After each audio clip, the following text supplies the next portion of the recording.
Hello, Jack. Hey, How you doing? fine, fine. How are you, sir? You made it. Yeah, of course. Okay, good. I don't see your picture there. Is Uh, your camera working?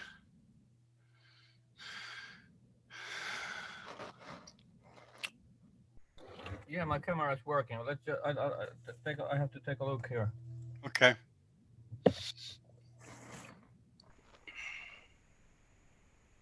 Just yeah. So where are you now, sir? Where are Miami you in Beach. China? I'm in Miami Beach. Wow, super cool. Well, right behind me. That's where I'm at. Oh my God, I'm Yeah. so jealous. Well, it's a great place to live. It's a Uh, great place to live. Yes, it's close to Latin America. I love being close to Latin America. It's a real multicultural town. yes. Mostly Spanish, A lot but of Cubans too. yeah, a lot of Cubans. Yeah, Uh, I had a Cuban girlfriend for 3 years. I've been to Cuba. oh, you're kidding? Yeah, Oh, wow, wow. yeah, That's yeah. We were supposed to almost get married, but then I moved to United States and she couldn't come with me. Oh, that's too bad. Yeah, Yes, yes. Funny how visas can be a big problem. yeah, Even uh, more now. Before, now it's ridiculous with getting visas and security.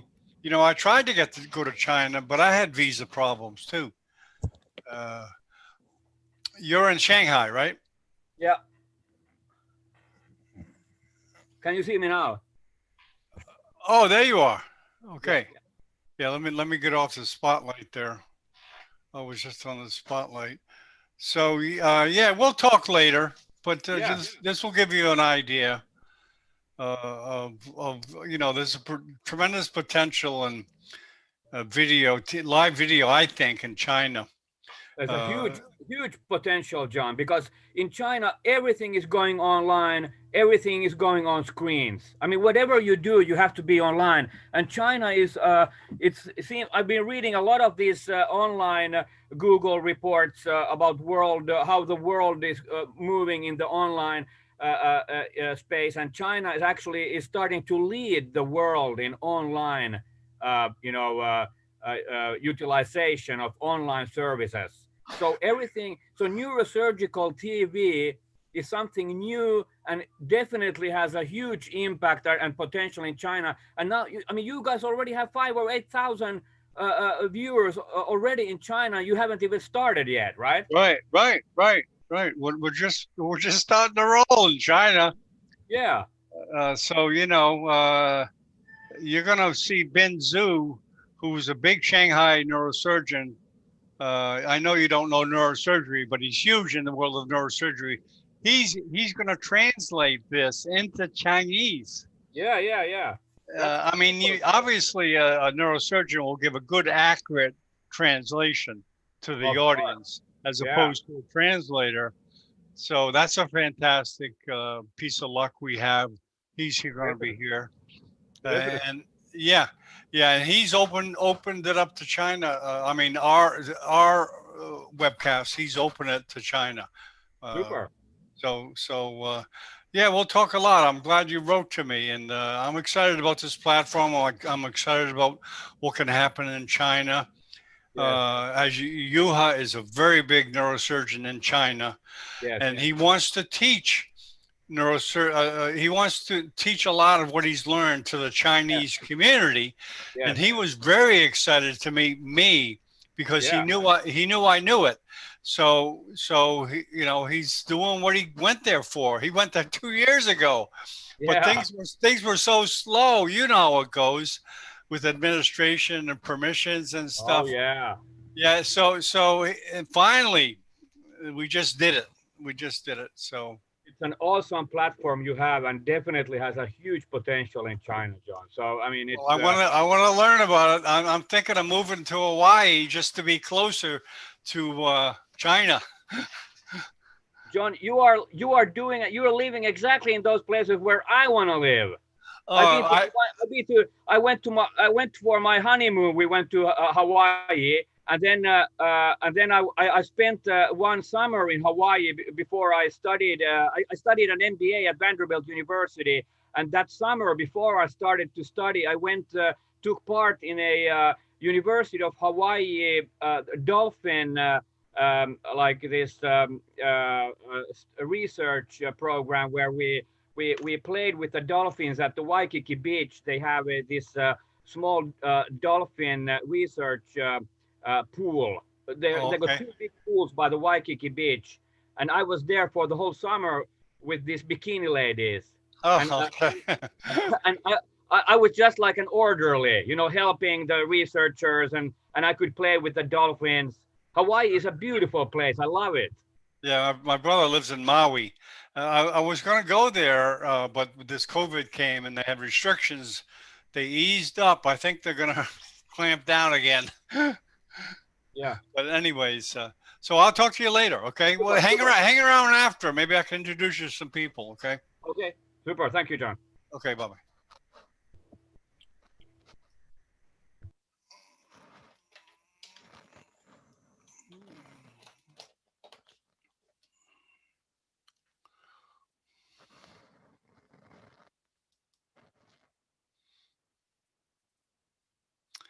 Greetings, David Ortiz. Are you there, David?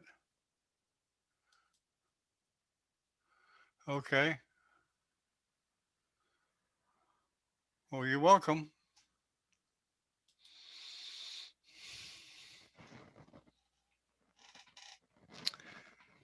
Yeah, I got your email, David. I'll put it. You're on the email. Let me see, David. You're on the email list.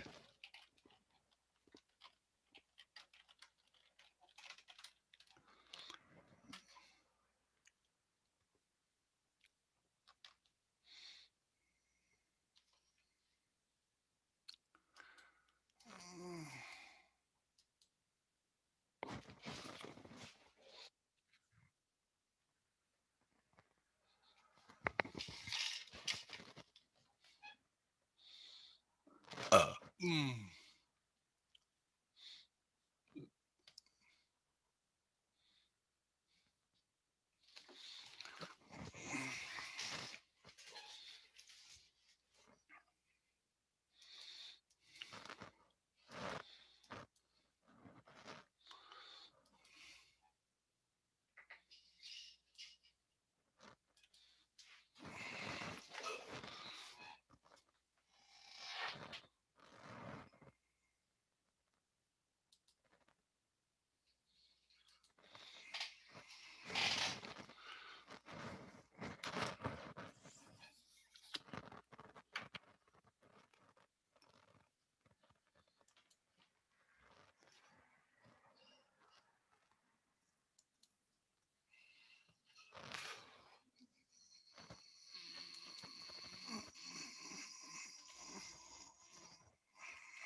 Hey, Vlad.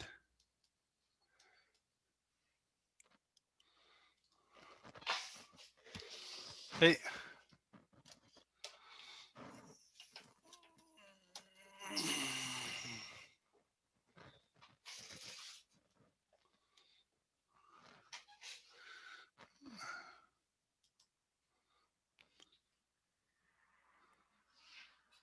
hey, Vlad.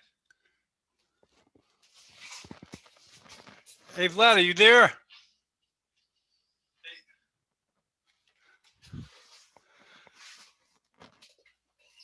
Hey, Vlad.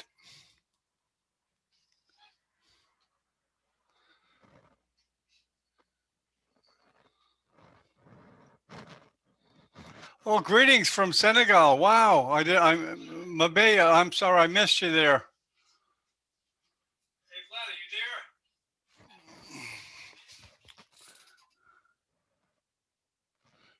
there? Why is that? Vlad?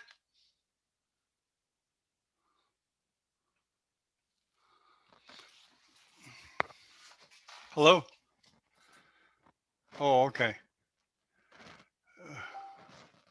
Hi, Mabaya, how are you doing? You can unmute there. Let me unmute you there. Okay. Hello. Nice to see you. Oh, that's so fantastic. You're from Senegal. That's great. Yeah. West Africa. That's great. That's great. Yeah. Is this your first webcast? Yeah, for the neurosurgical TV. Yeah. Well, put your seatbelt on. You're in for a Okay. great talk. You're in for a great talk. Yeah, yeah. I'm very excited. Very excited. Yeah, just enjoy yourself. And I'm glad you came. And welcome. Okay. Thank Wel- you. Thank you. Welcome.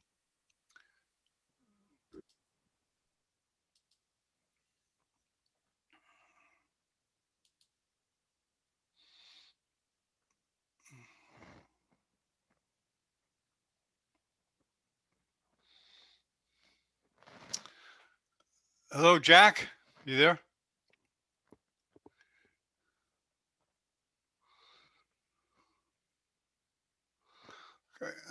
Okay, we want to talk. I get nervous. 15 minutes before, and none of the speakers are here. You always have this nightmare that no one's going to show, or the speaker's not going to show it. It's only happened like once in a couple of years.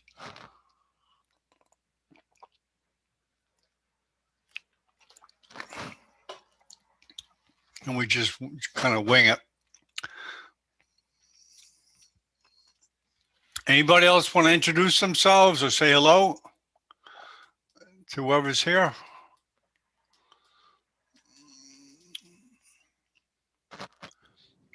Hi, John. How are you doing?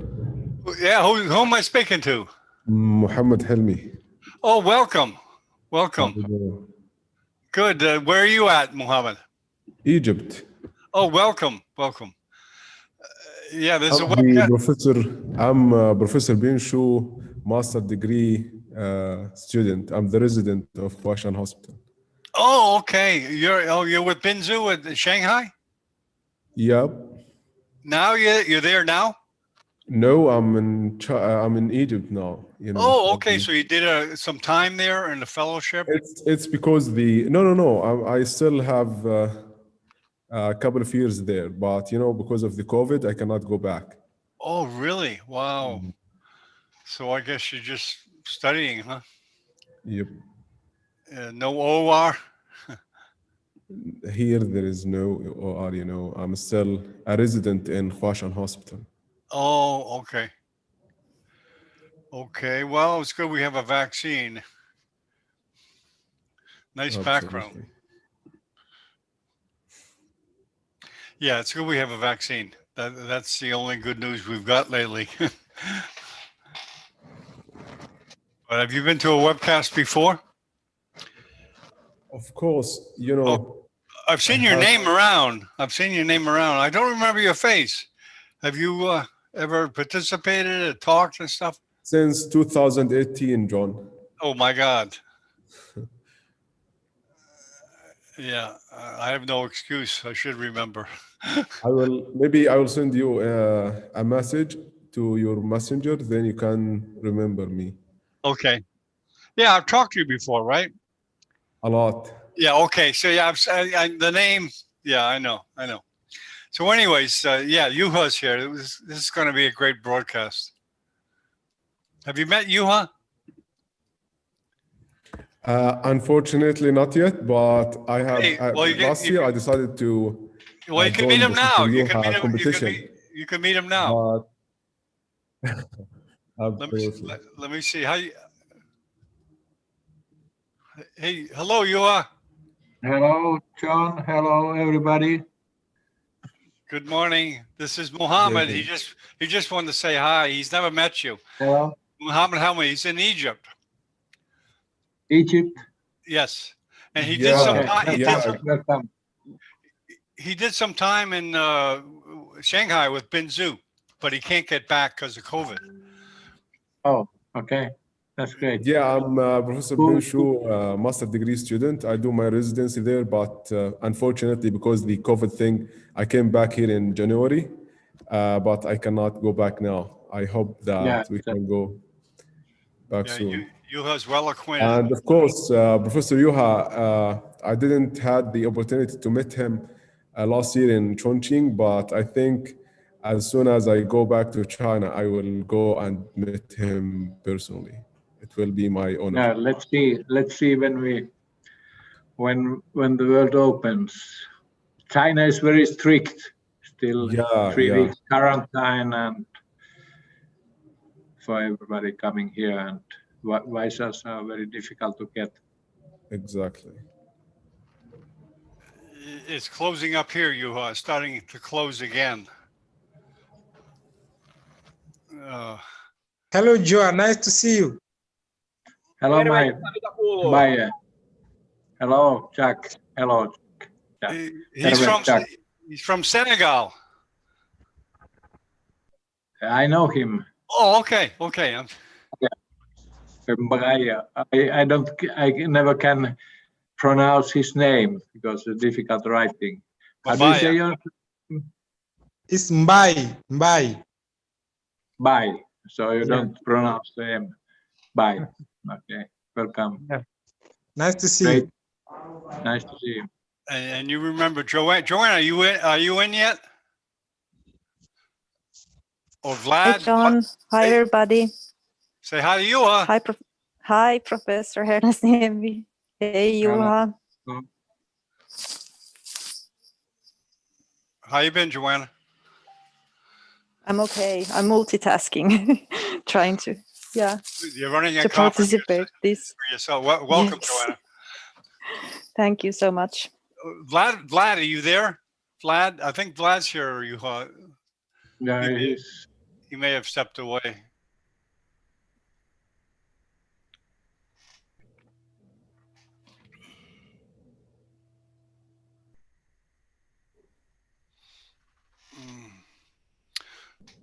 So Gazi knows how to get in and everything, or someone's arranging for him to come? no, Subin has a taped presentation. Oh, we okay. will run that. He sent three taped Oh, okay. presentations. This is Okay. the second one. Okay, and just then like one the is last left, time. maybe. Yeah, exactly. Same Yeah, way. Okay. Yeah.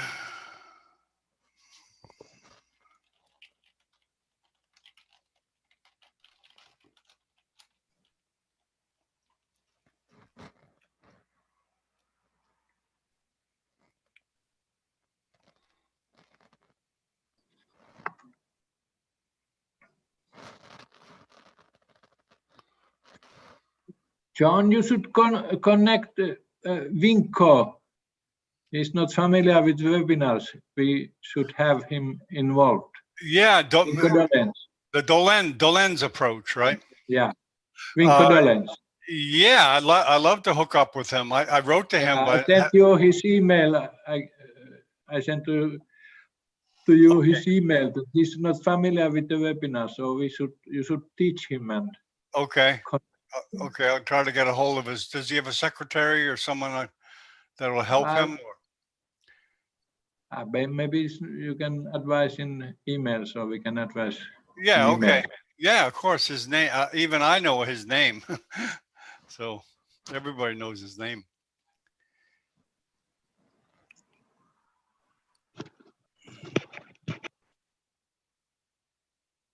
How's Fitri doing?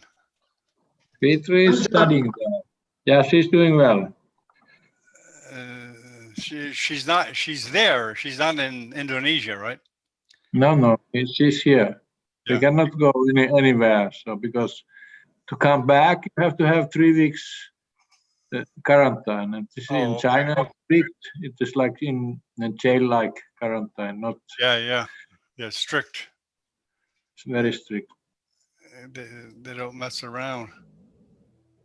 No, How no. about Juha, do you travel in China or within China, or are you just there all the Last time? weekend we were in Shenzhen, but before Okay.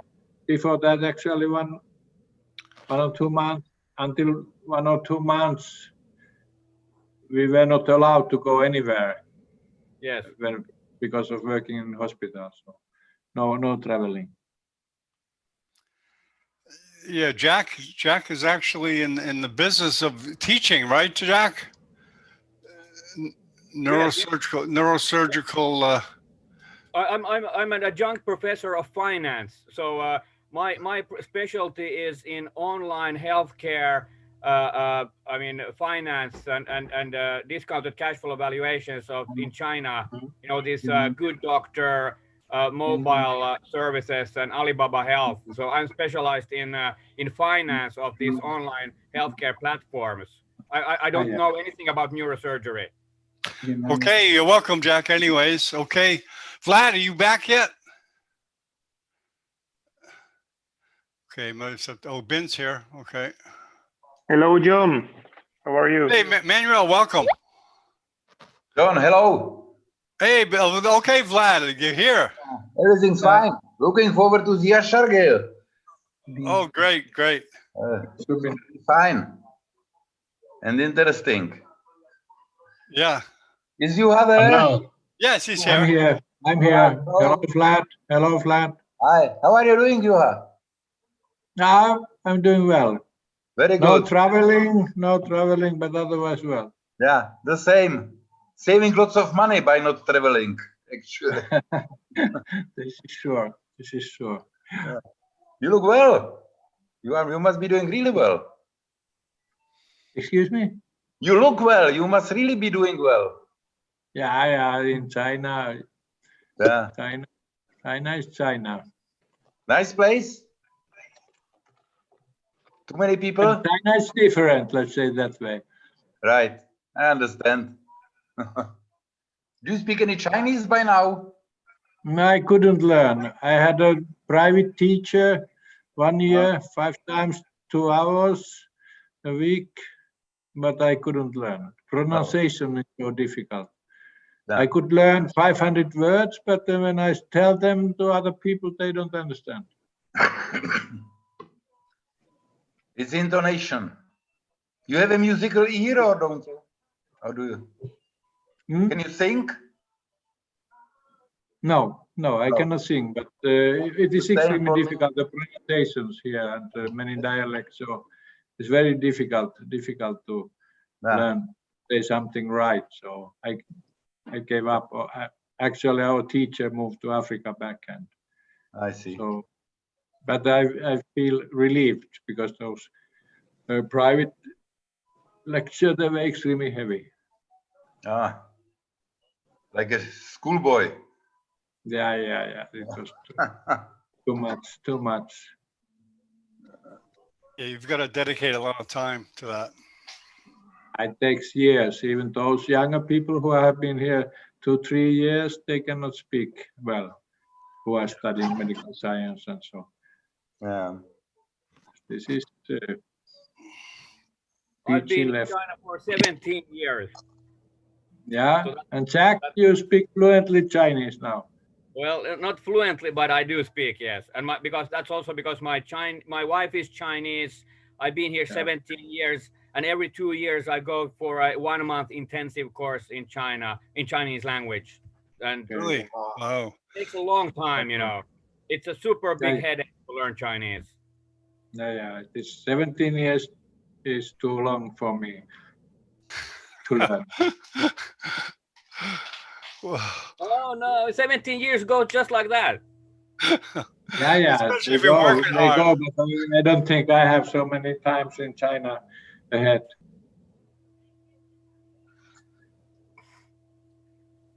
So 2 minutes. Hello. I give a short introduction and then we will run Professor Yasargil. Subin is there. Yeah, is ready. Ben, are you here? Ben, are you here? Yes. Good- Yeah. Greetings. How are you? Hello. Fine. How are you? Hey, good morning, Victor. Hello, Victor. Good morning. Good night in China. Hola Víctor, ¿qué tal está? ¿Cómo se siente? Muy bien, muy bien. Los Very Latinos. nice. Very nice. Victor levanta temprano. Dr. Yo. Vlad. Nice to see you, Dr. Vlad, Shubin, and everybody. Hello, Victor. Hello, Victor. Hello, Victor. Hello. Hello, Professor Bennett. Hey, how you doing, Ben? Fine, fine. Thank you, John. Yeah, Ben. I'd like you to meet Jack. Jack, are you there? Yes, hello. Jack, Yeah, say hello to Ben. You're Hello. both in Hi. Shanghai. You're both in Shanghai. Okay, super. Ah, yeah, Jack, you are Shanghai is in my Shanghai. hometown. I've been living here for over 12 years, and before that in Shenzhen and Hong Kong. Oh, great. 你好，你好，你好。 yeah, 上海太好了，现在会上海人。 Oh, great. Your wife is Chinese, yeah. 我的太太南京人，结婚了12年，结婚了。 Oh, great. 认识你很高兴。 Time now. Yeah. Okay. You ready, Juha? Yes, I'm ready. So I will Okay. give a short introduction. No, hold on, Juha. Let me introduce you. Okay. Yeah. Okay. No. 10, 9, 8, 7, 6, 5, 4, 3, 2, 1. Good morning. This is Dr. John Bennett broadcasting from Miami Beach, home of Neurosurgical TV. We have the pleasure of having another Juha China Neurosurgery Grand Rounds. And the special guest is going to be Gazi Yasargil, MD, whose name we really don't have to explain to the neurosurgery community. Okay, Juha, welcome. It's all yours. Thank you, John.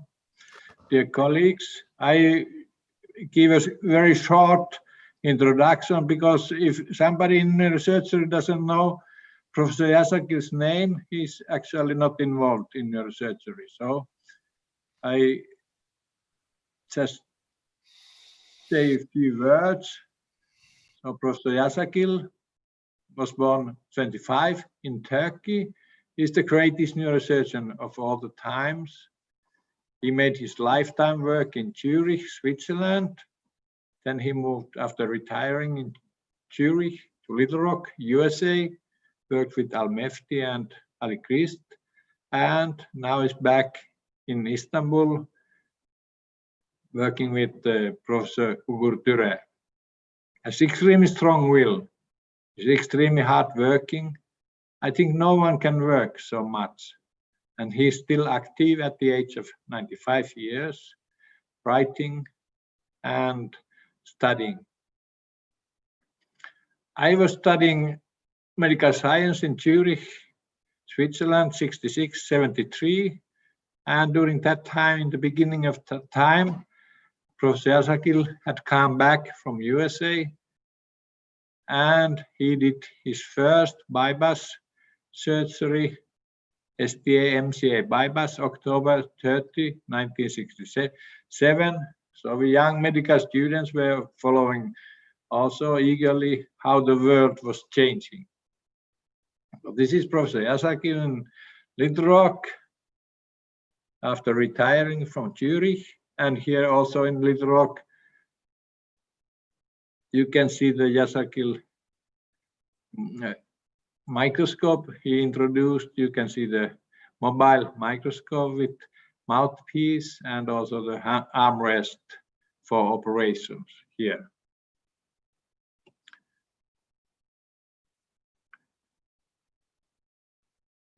Why is this second? I repeated this slide. Sorry. So when I was studying in Zurich, 1966, 73, I joined the Brain Research Institute of Professor Konrad Ackert. 1969, I began to do under microscope brain operations in rats and cats, neuroanatomical studies, and you can see here 1969, I'm using the OPMI-1 microscope. This was the first microscope used in neurosurgery. Soon it was modified by Yasargil to be a mobile microscope and with mouth switch to do better neurosurgery. But I had first contact more than 50 years ago to the microscope, and I learned this was the best part. I didn't do well in the Brain Research Institute in the basic science, but when I saw Professor Krayenbühl and Yasargil lecture, I knew that this is my route, this will be my profession, and I used the neuroanalytical knowledge I could get in the Brain Research Institute. So I went to specialize in Finland after finishing my medical studies in Zurich. And then as a young neurosurgeon, as very experienced neurosurgeon, as I thought, 1982, I went to see Professor Yasargil again. I saw him first time to operate on 1982, and it was like a miracle. Out of aneurysm operations, that was the first operation I saw. It was ruptured ACAM aneurysm. It was beautiful operation. He dissected wonderful all the arteries and the aneurysm, and he handled the aneurysm like it was not dangerous. I had been seen my seniors in Finland to operate on. They were always avoiding to touch the aneurysm, but Professor Yasargil was playing with the aneurysm. And then during this time, there was one more very remarkable aneurysm operation. There was a ruptured basilar bifurcation aneurysm that ruptured intraoperatively during the dissection, and he coagulated down the aneurysm and then clipped it. It was like a miracle. The same happened with the first ACAM aneurysm. So Professor Yasargil had developed since his return, 1967, from USA, everything for modern neurosurgery, clips, appliers, microinstruments. When I was 1982 in Zurich, I was the first Chinese to learn microneurosurgery. That time, he was at that time in Zurich, and after that, of course, China has also learned to do microneurosurgery at the highest level now. When we were in Zurich, 1982, we young neurosurgeons, we couldn't speak anything in the operation room, not even cough or breathe. So after operations, we went to a restaurant, and then we discussed the miracle operations.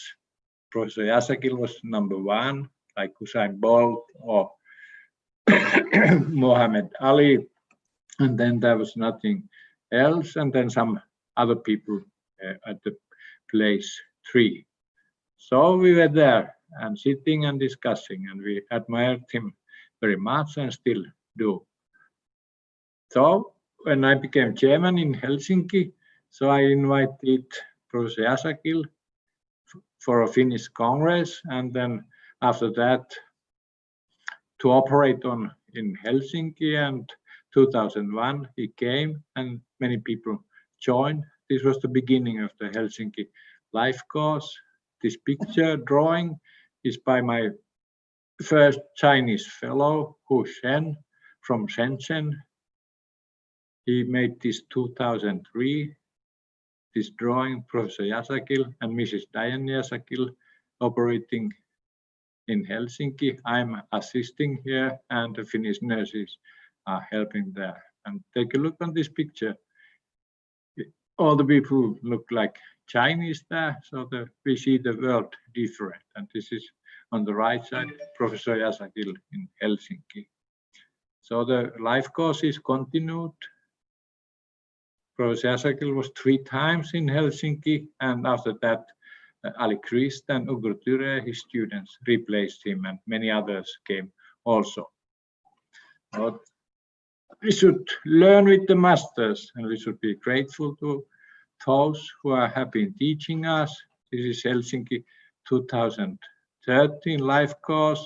You see in the back row, Ali Christ, Ugro Düre, students in high position now, students of Yasargil, Reza Dasti, my fellow, Mika Niemelä, my successor, and Evandro Oliveira, and me in the live course dinner. And right, Istanbul 2018 in the World Congress of Neurosurgery. So let's learn with masters, especially with the master of masters, with Professor M. Gazi Yasargil.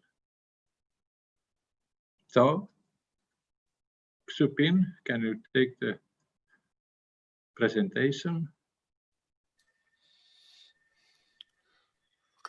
Okay, Ben, you go to screen share. There we go.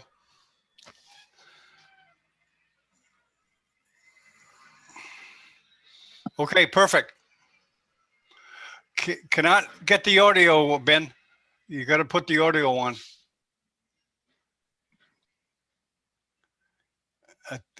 Yeah, start the screen share again and click on the audio option. Yeah, I think you may have to get off that, start again and click on the audio option when you share it. Do you know what I mean, Ben? Okay. There we go. Concerning the treatment in United States, I like to inform my experiences concerning the treatment of the intracranial maybe in the bottom right. And I heard Dr. Turi. That's okay, we'll get it.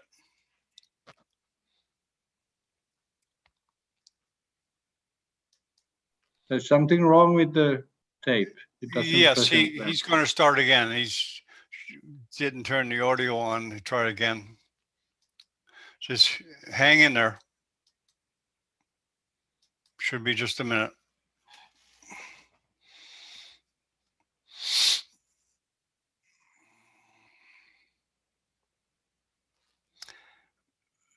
It's a tough job for Ben. He's got to translate and screen share.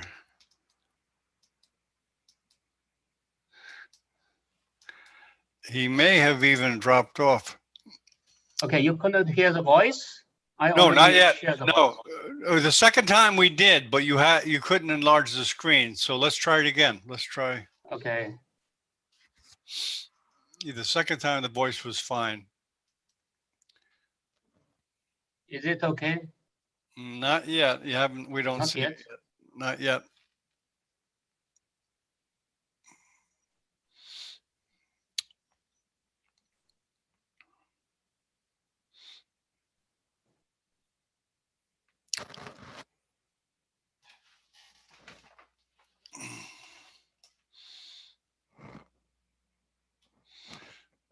Are you screen share? Okay. You need to start. I already shared the voice of the computer. Okay. We don't see the screen though. You got to share the screen.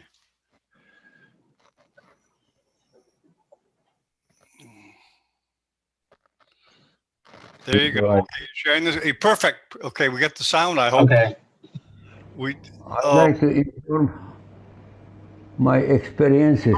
Can you hear the voice? Concerning the treatment of the now you can hear intracranial. Yes. Okay. Mainly carotid aneurysms. And I heard Dr. Turevil give us a lecture about the media and other arteries aneurysm. And you are yourself now a great expert on the basilar aneurysm, so I didn't mention this.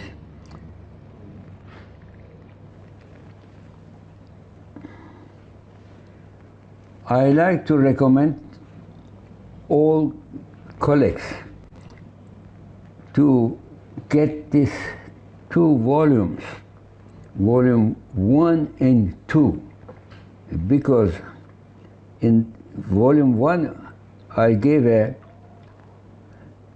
neurosurgical anatomy information about the variation of the arterial system and the cisternal system, this subarachnoidal cisternal system, which is perfectly presented by K and Ratius, 1875. But I brought again shortly from surgical view, neurosurgical view, we have to know because they are clear compartments. Now, nowadays we can count some 40 or more predilection site of saccular aneurysm. Great numbers are in the carotid area and carotid branches. Some related your activities is in the vertebro-basilar system, some 5 to 10%.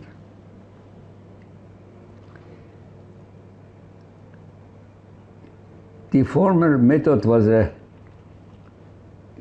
also intracranial aneurysm, ligature of the carotid artery, or intracranial ligature of the main artery. I like to mention until John Hunter showed the ligature technique, and is well known as a Hunter ligature, but Antyllus was an Anatolian Greek surgeon. He described very well in how to operate the popliteal aneurysm and how to ligate them, and he discussed this very well. He lived in the 3rd century, so it should be correctly said Antyllus ligature. If we have to reflect to the aneurysm therapy, and we see at the beginning, even some 1930s, Dr. Ayer said, can surgery offer anything? The possibility of clipping of a small perianeurysm of the communicating branches might be considered, but it would be a most formidable procedure and exceedingly dangerous, and the writer fears quite impractical. He is right. At that time it was so. They didn't have the facilities what we have nowadays. In Cushing, even 1922, said intracranial aneurysm is a lesion having such remote surgical bearing, whether there are surgical indications such as the ligation of the internal carotid, further experiences alone can tell. He was always very intelligent, reflecting neurosurgeon, is careful. Then Dr. Dandy, he started neurosurgery as a general surgeon with Dr. Cushing, and he was more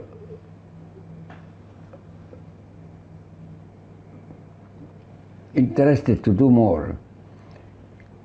Intracranial arterial aneurysm, always considered rare and almost impossible both of diagnosis and of treatment, are now added to the Lancering line of lesions that are curable by surgery. This was said 1944, 10 years after Ayer. So he's a courageous. Even in his time, the angiography was not perfect. And still, he gave an excellent, here's Professor Dande, in the exploration of a posterior communicating artery and how he clipped this. Very precise. They relate to the oculomotor pulses, and they found that this can be helped. Then he was correct in giving also credit to Dr. Russell. He reported the actual removal of an aneurysm on the anterior cerebral artery operated by Dr. William Cohn in Montreal with an excellent result and, of course, a permanent cure. This is the only extirpation of aneurysm in the literature and antedated our case. You have to look to the publication of Dande. He gave a precise information, what excellent results he had and what problems they had. So I will escape this. Now, what we have other methods.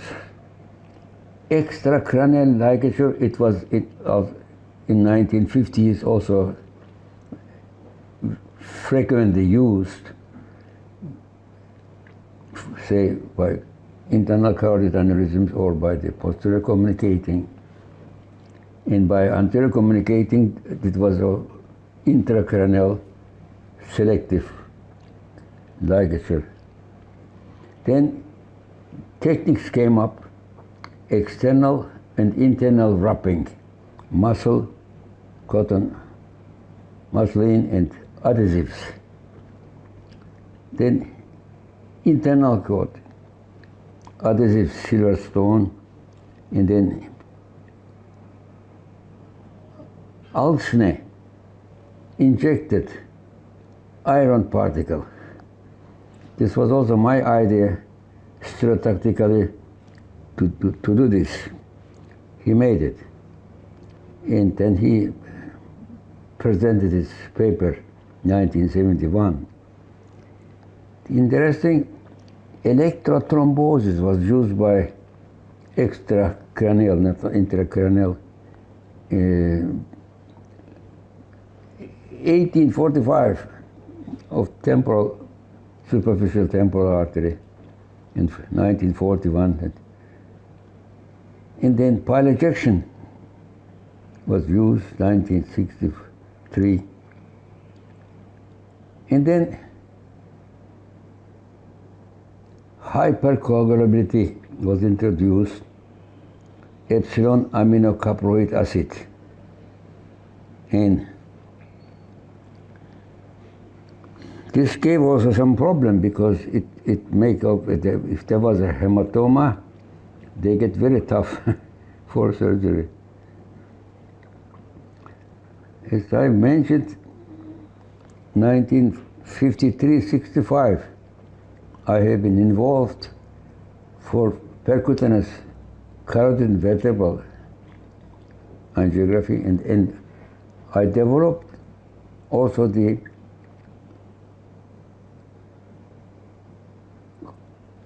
opposite side carotid artery to see the collateral system between both carotid system, or by vertebral angiography, I compress the carotid artery both sides, one after one, to see how the collateral are there. Because the collateral are important for the ligature technique.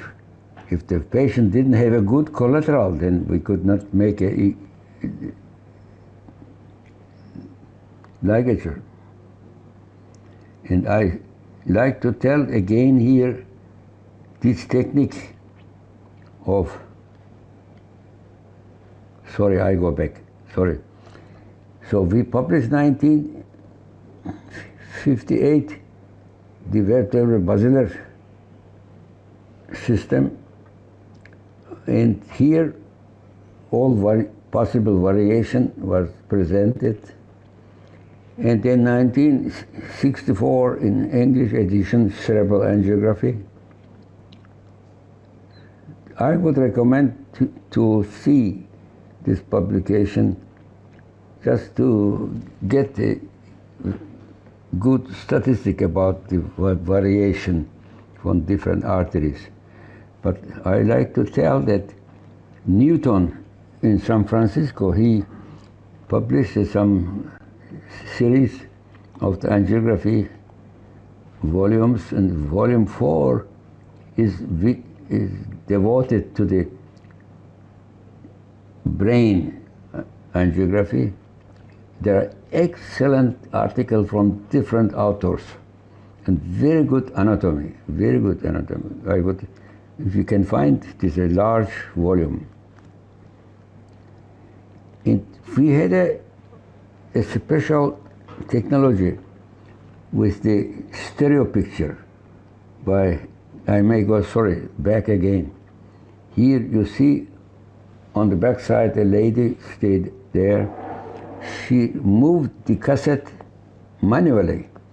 We use always 6 cassettes, and then moved the camera 5 degrees up and down or right and left.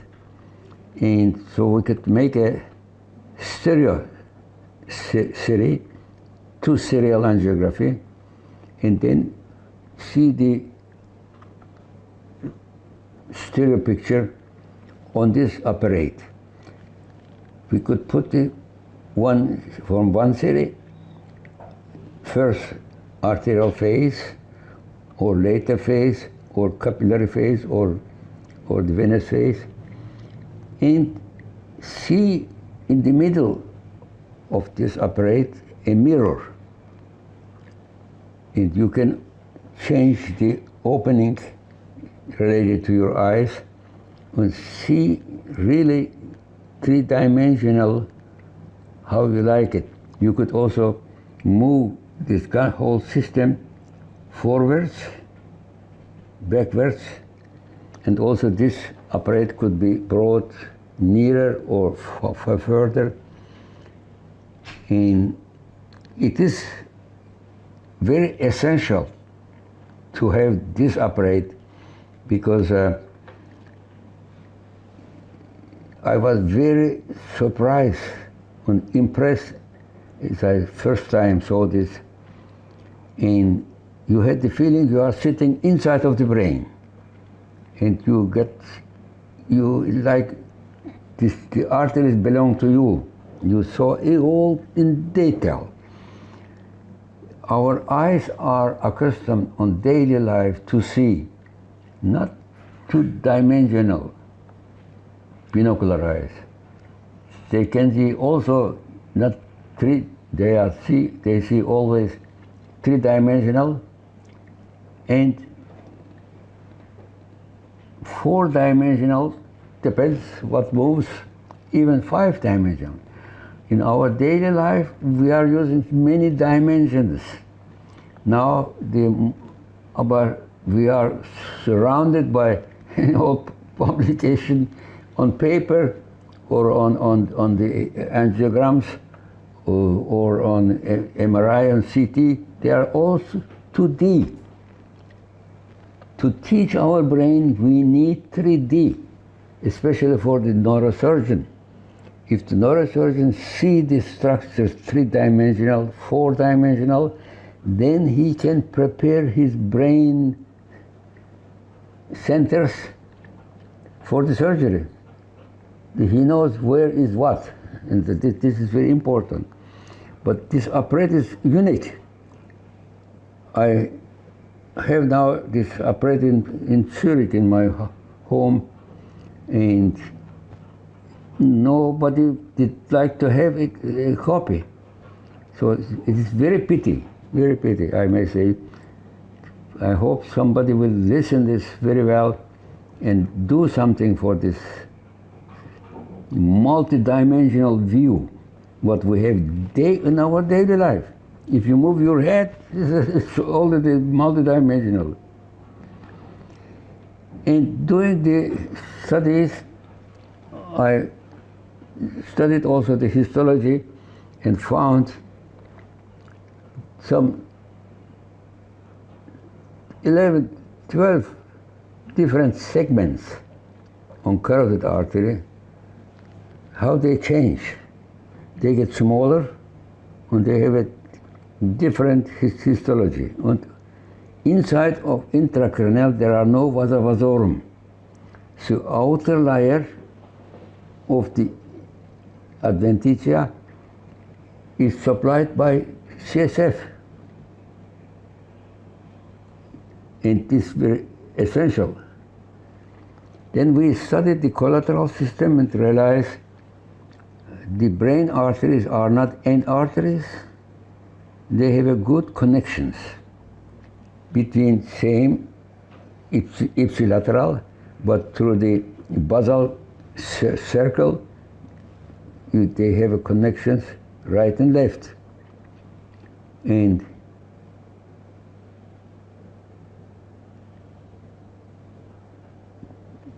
this collateral system is interesting because functionally we are not able to control the quality, how good they are. It is said the children have a better collateral system, but we see this doesn't work always. Some elder people have also a very good collateral system. So what is behind, for me, is not clear. And we are still nowadays not able to study the functionality of the collateral system, which is eminent for indication for surgeries.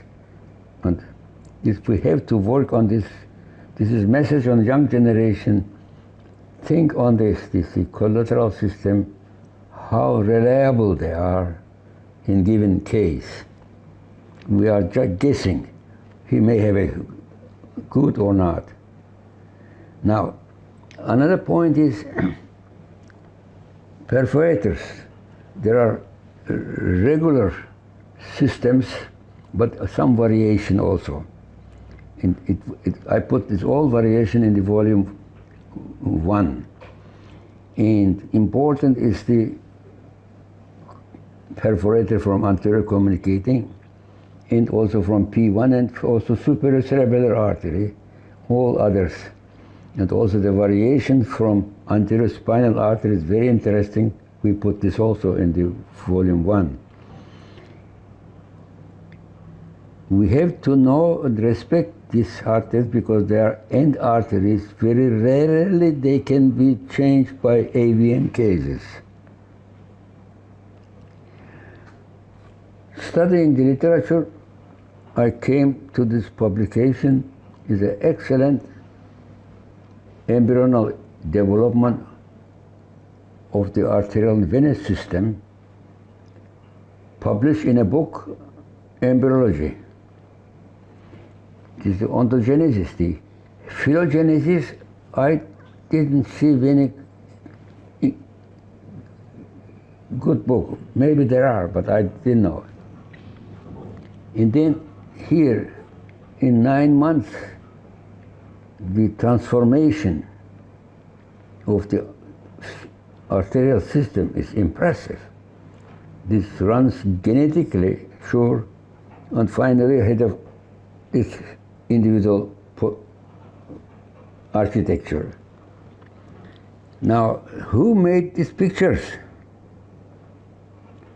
This is Lady Hager Paget. I forget where she's in the United States, and her father was a teacher, and he discovered that she's very talented on drawing, and sent her to New York to art school, but she got somewhere message, hey, somebody does very well studies on brain vessels, and he went to Max Brödel in Johns Hopkins, and they developed all the publication from Cushing, Dandy, and all other chairmen in other disciplines. And she died in early age on a cancer, but she published 1948, the embryology book. You should find and study these books. Very respectable. She didn't get any doctor and professor title, nothing. For me, 1962 changed the entire my career. Is this Professor Ake Senning from Stockholm were chosen as a chairman in Zurich surgery department. He is a very great, talented man and also engineer. He created himself a extracorporeal blood exchanger machine and brought this also, and then he started to perform open heart surgery. In one 17-year-old girl, she awake with a hemiplegia and aphasia, right side. I made an angiography and found, as you see on arrow, an artery. This is a central sulcus artery giving branches to the precentral and postcentral.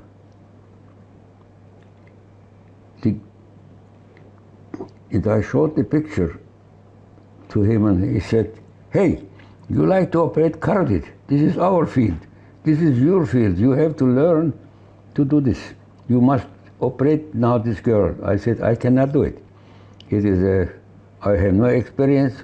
I have no microscope. I have no suture material, fine suture material. But by his insistence, I had to go to learn the new world. What happened? It took us a while until we found who has a laboratory. Dr. Pierre Donahue in Burlington, Vermont was the chairman of neurosurgery, but he was interested to do also vascular surgery. And in the same department was appointed Julius Jacobson from New York, as cardiovascular surgeon, and he became a work for a pharma country to study the carotid artery, and they transect the carotid and sutured again. And then his assistant Suarez from Argentina saw in laboratory OPMI-1 first operating microscope, and he asked him we should take this, and he took it. And then he said to me, I met him in April 1966 in Mount Sinai Hospital, and he said it is like with telescope you look to the moon surface. It's different world. He's right. If you look through the microscope, it is another world. You are suddenly inside of the brain, you see 5 times or 10 times or 16 times or more increase size of the structure. And then Dr. Donahue was impressed what he's doing. He started also. And then same time, interesting, Dr. Harry Bunke was a cosmetic surgeon, plastic surgeon in San Francisco. He started himself to do this under microscope with OPMI-1, and I visited him and was very impressed. He showed me in a cage that, you see, this monkey in this case, we succeeded. We made a free transplant from thumb to the big toe. And it works. These are very small arteries. And unfortunately, we lost Harry Banke on a motorcycle accident. He was a great man. So Dr. Dani was doing this surgery. He, in laboratory, he was interested to work on carotid artery on rabbits, and he used to make a fenestration on the artery. It was a difficult surgery to go anterior and posterior sides. So I made this, I learned this. And then he spent one morning with me. And then my main teacher was Mrs. Chatty, Mrs. Roberts. She was head scrub nurse. And she was very patientful and very strong and followed what I am doing very well on an observer and helpful. And she was informed about the techniques. Coming to the microscope, I'd like to tell also to you this gentleman in Netherlands, Holland, Leeuwenhoek, was businessman, wealthy, and then but very interested on the biology, and developed a new technique hidden prepared from glass in an objective. He melted glass, and the drops of the glass was the small objectives. He could see with this method 3 or 300 times more magnifying. He saw arteries on those of the erythrocytes. He saw the brain cells. He saw spermine moving. And he impressed with his lectures, and he was elected to the Royal Society in London. So a very respected person, but nobody followed him. Here is another gentleman in Rome, Giuseppe Campani.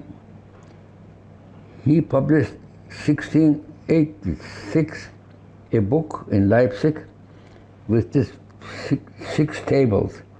This table shows this microscope is same time a telescope. You can look to the sky, or you can look to the wand to see better. He wrote a letter to Pope saying, this is really a future and we should support this. And you see, at that time they gave light by candlelight. Now we have perfect light.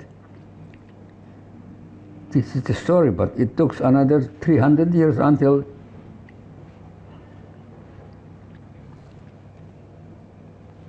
Olaf Nyland in Stockholm used this microscope, was fixed on the operating table, and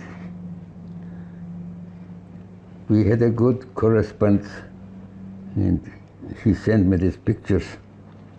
He operated autosclerosis in 1920s.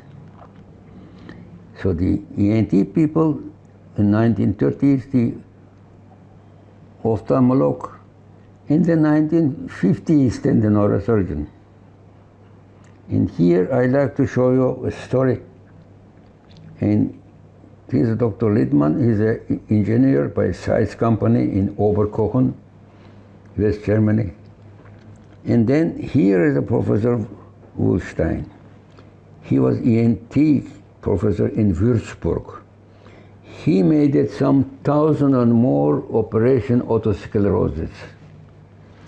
And Dr. House from Los Angeles came and saw him, returned to United States, and he started to operate with his assistant neurosurgeon schwannoma and other lesions. And this was not naturally irritating. We an ENT surgeon operate now acoustic or the vestibular schwannomas. The history is this way, it is nowhere written.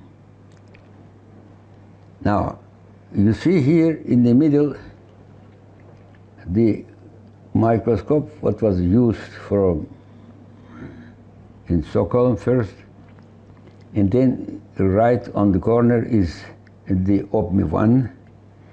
But I found it is excellent. I used it 5 years, but we need more mobility because it is not heavy mobility, just millimeter-wise, a little from the right side, a little more from anterior, posterior, and then so we developed this system with counterbalance technique, and was a good brake system, and then important, I forget to publish this. You see here the objective of the microscope. Behind the objective there are two small objectives. The distance between both is only 16 millimeter. The size people told me, if you like it, we can go down to 6 millimeters. I said, no, this is enough. This means you can see stereoscopic by 16 millimeter opening. The magnifying glass, they have a 40 millimeter, so they cannot see stereoscopic. And all other colleagues, if they don't retract strongly more than 4 centimeters, they don't see stereoscopically. They see monoscopically. And this is the point where we're different. And I had to learn this. We developed also this hydraulic chair, and then here armrest. Armrest is very important because by surgeries we can stay 10 minutes, 15 minutes in the air.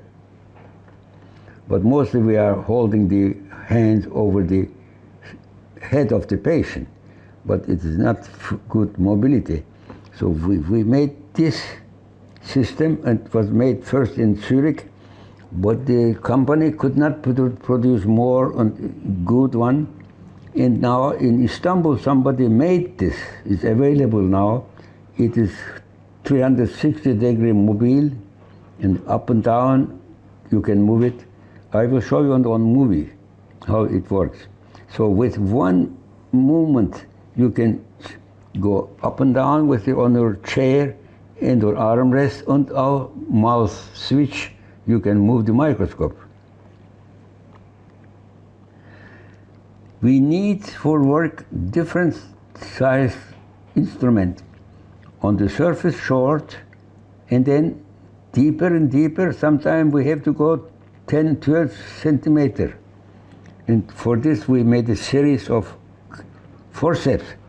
Now, we have to buy this series, not because I don't get any profits, because we need them. They have 4 different tip size. They could be even 10 different, like by watchmakers. But this is good for some 30 forceps, very useful. Now, aneurysms surgery.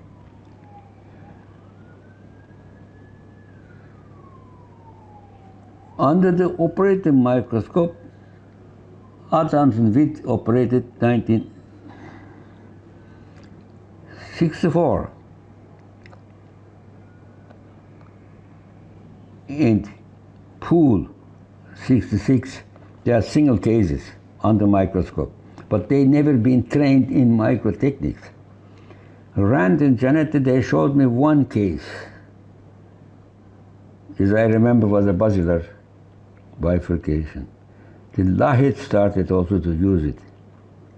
Now, the micro technique is if we are able to follow the cisterns, and because the arteries and veins are in the cistern, they look on the surface, but they're mostly the intrasulcal. And then we have to control the hemodynamics with, if necessary, temporary clips application proximal and distal to the main artery. And I had a concept 3 minutes, not longer, but it happened, it was a 4 minutes. And because from physiology I did know complete stop of the blood supply or brain tissue. After 3 minutes, they start to die. So it was 3 minutes fixed. Then important is to have a bipolar coagulation with many forceps types.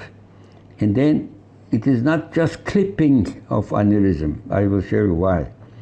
We have to coagulate and shrink and create a neck, because most they don't have any proper neck, they're bulging part. And originally, as I coagulated down, I used only 6 clips, 6 type, but there are now 100 or 200 type clips. Then we can make an extra intracranial bypass, but also intracranial bypasses. And we can also remove the sclerotic part of aneurysm and then cut out and repair by suture technique. And then we have microdoppler flowmetry. This is very important. Charbel had developed also transcranial flowmetry, which is very important. And then with endoscopic techniques, we can show around the corner. I had a mobile mirror, but endoscopy is much important. The picture is not good. It shows some of the clips what I used, and we develop also very small for the perforating arteries or the AVM cases, small. Important is to have a well-controlled suction pressure. With this, operating nurses, scrap nurse they call in English, I said, please higher suction or lower. On if there's an expert nurse, they know how much we need, and they control just squeezing down or opening. And then the end of the suction tube, we put these pieces, and this enjoyed also Dr. Rotten, he put also in his system. Important are these sponges are very soft, high quality, in different size, and with a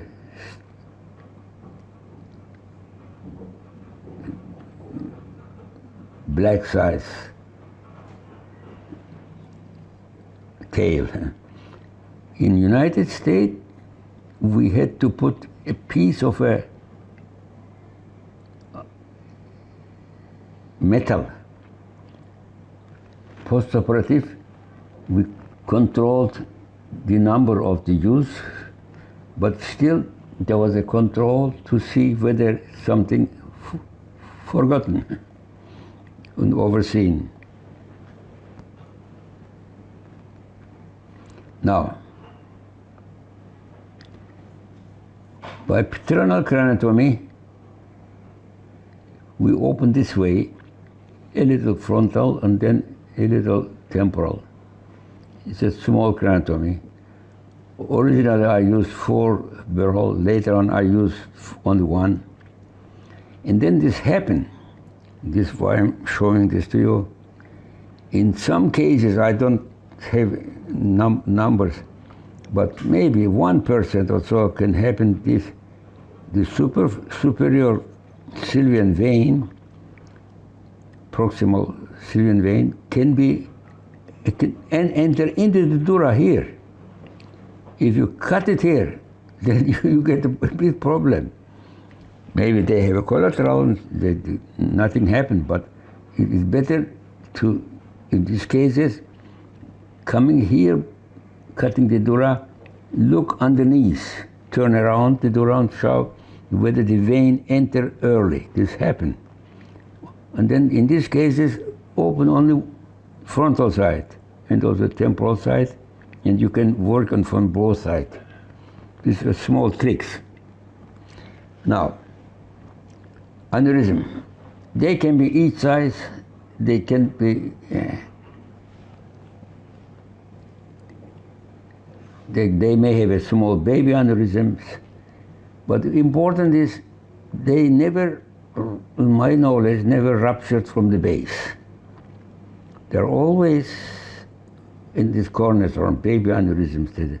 The heteromorphy of this wall is very, very individual. And we have to know this area is different. And important is for us aneurysm. We say medial cerebral aneurysm. They can be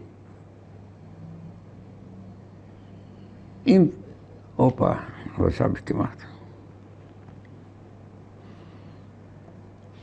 Inferiorly directed or superiorly directed, and this is posterior directed. Sorry.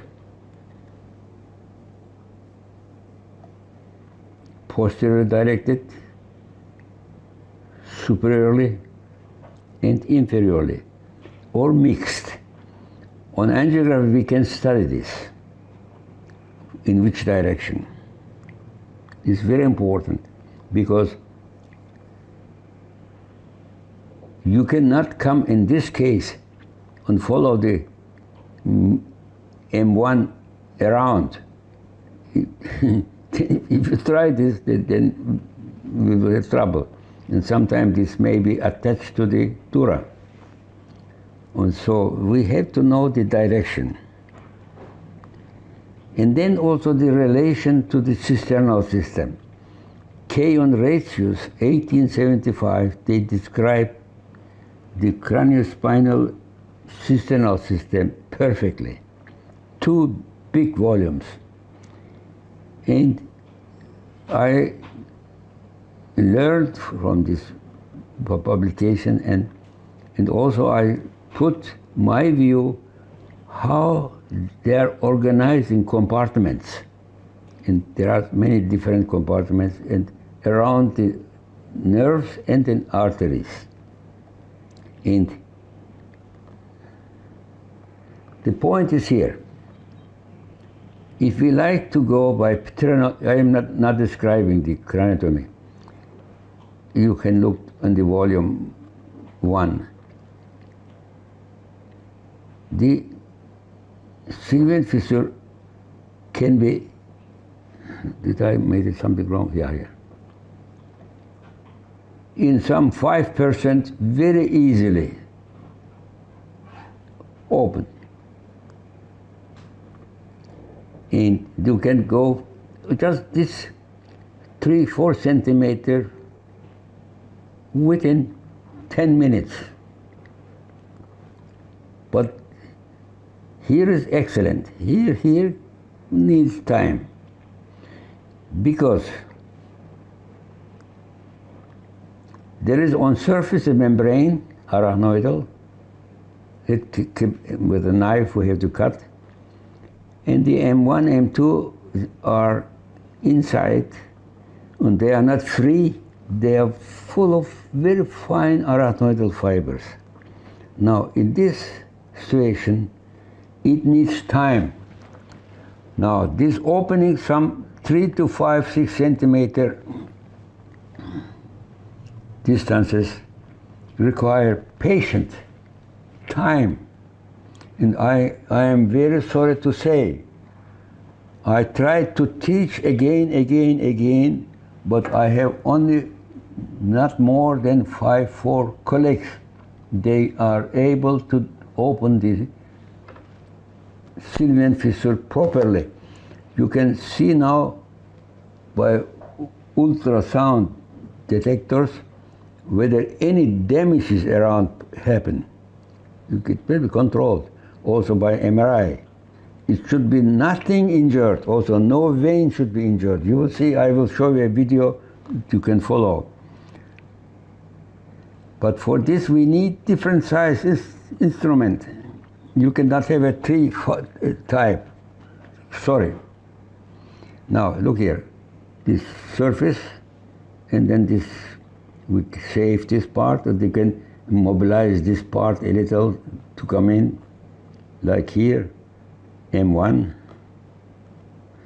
And now, I opened at least 3,000-4,000 times Sylvian fissure. But, you will see on my movie, I separate with a forceps. My forceps are not soft, they are a little strong. You can separate this way with spreading movement. And I came here 7 years ago, and Dr. Ture spent with us some 5 years, and he developed his own views and concepts and instruments. He introduced this scissor.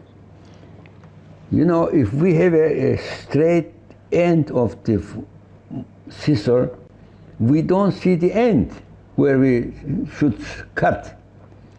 So therefore I use 2 forceps to come down. Now you will see Professor Ture work with scissor, and this is much superior. It is a 1-step advance. He doesn't use this spreading, he uses this very special scissors. These are made also here in Istanbul. Other companies didn't like to do this. Now you see how I'm opening carefully first Sylvian fissure and then down to the chiasmatic cistern. Yellow color, you see the olfactory, and then I am following the A1. And here, after opening, you see if there's it's like a nice street down, and this is not retraction. This is just a support, because with the instrument with a fast movement you can injure the pia. So this is the view. This is just not more than 2 centimeters. You have control enormous area, ipsilateral, also contralateral, and down to the basilar. And here, in some cases, the olfactory could be short. Then you have to mobilize to take anteriorly to come down, unless this will rupture. Here, at the beginning, there are many compartments: proximal Sylvian, and then carotid, and olfactory, chiasmatic, and posterior communicating, anterior caudal. They have different compartments. Here, on the left side, you see how the brain looks like. If you like to come in without opening of Sylvian fissure, you have to retract more. But if you open it, it's in front of you. Now, to the vessel, you will see more in volume 1. We may have a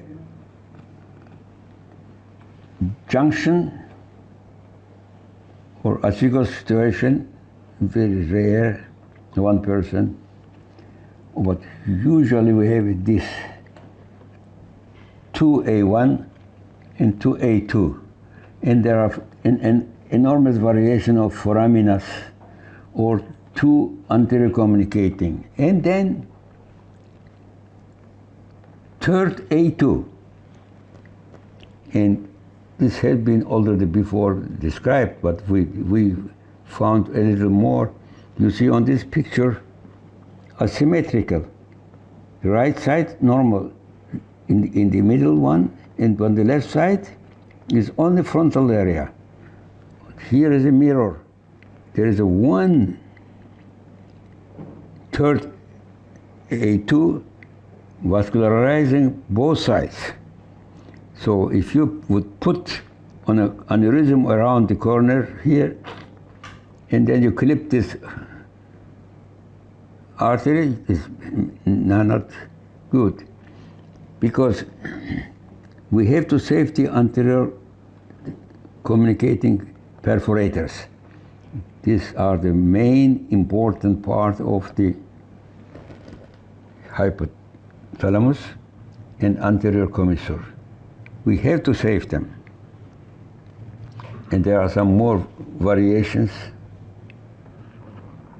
You have to look, we have to pay attention to this. Now, you see,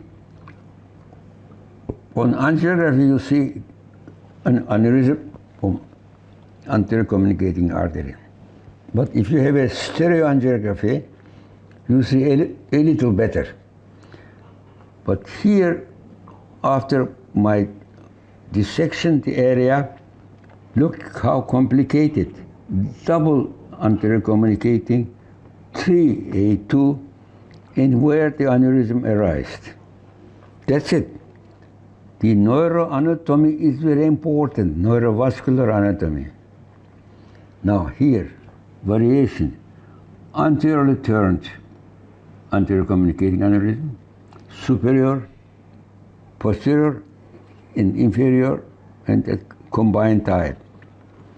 Now, if the neuroradiologist described anterior, it is so. For a little 90-degree different.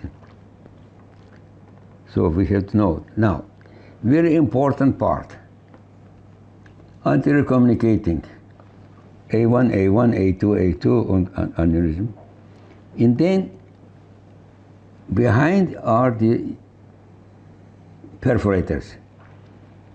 If you look this way, cut it, there are always in the inferior of our aneurysm bulging parts. Like here. If you clip this way, and this remain, or you cannot separate well the perforators, you would say, I put it here and then put a little muscle. But what happens here? I operated some 2,200 patients on aneurysm with 3,000 aneurysms. But I suffer still, sometimes even day and night time. I forget all the cases who had a good outcome. But on 6 patients, they started to bleed again after 2 or 3 months. In 4 of them I lost. It's my failure. We should make a complete elimination. We can make a stepwise. You see here is the first step, and then naturally you have to put 4 temporary clips, 2 or 3, 4, and then turn the rest of aneurysm around the corner and see what is bulging backside. I will show you this on a movie. And this is very essential. We should not leave any part. The aneurysm should be completely eliminated, not just put a clip or 5 clips. This part is very important. Here, this is a large aneurysm, and on anterior communicating with the anterior directed towards the chiasm. And here we can work with 4 clips. By younger people, it's necessary to 4. Even in elder, if you put 1 clip sometime is okay, but you can see still is voluminous, put the second one, and put the third one, fourth one, and then it should collapse a little, just soft, then you can puncture and cut it and remove this, what you like it, and here. You see, after right side, after I resected this large aneurysm and coagulated down, this is within 3 minutes, and that final clips, and the perforator you see down there. You will see on movie a case anterior communicating how I had to coagulate properly to catch all part of the aneurysm. Now, I'm coming soon to add.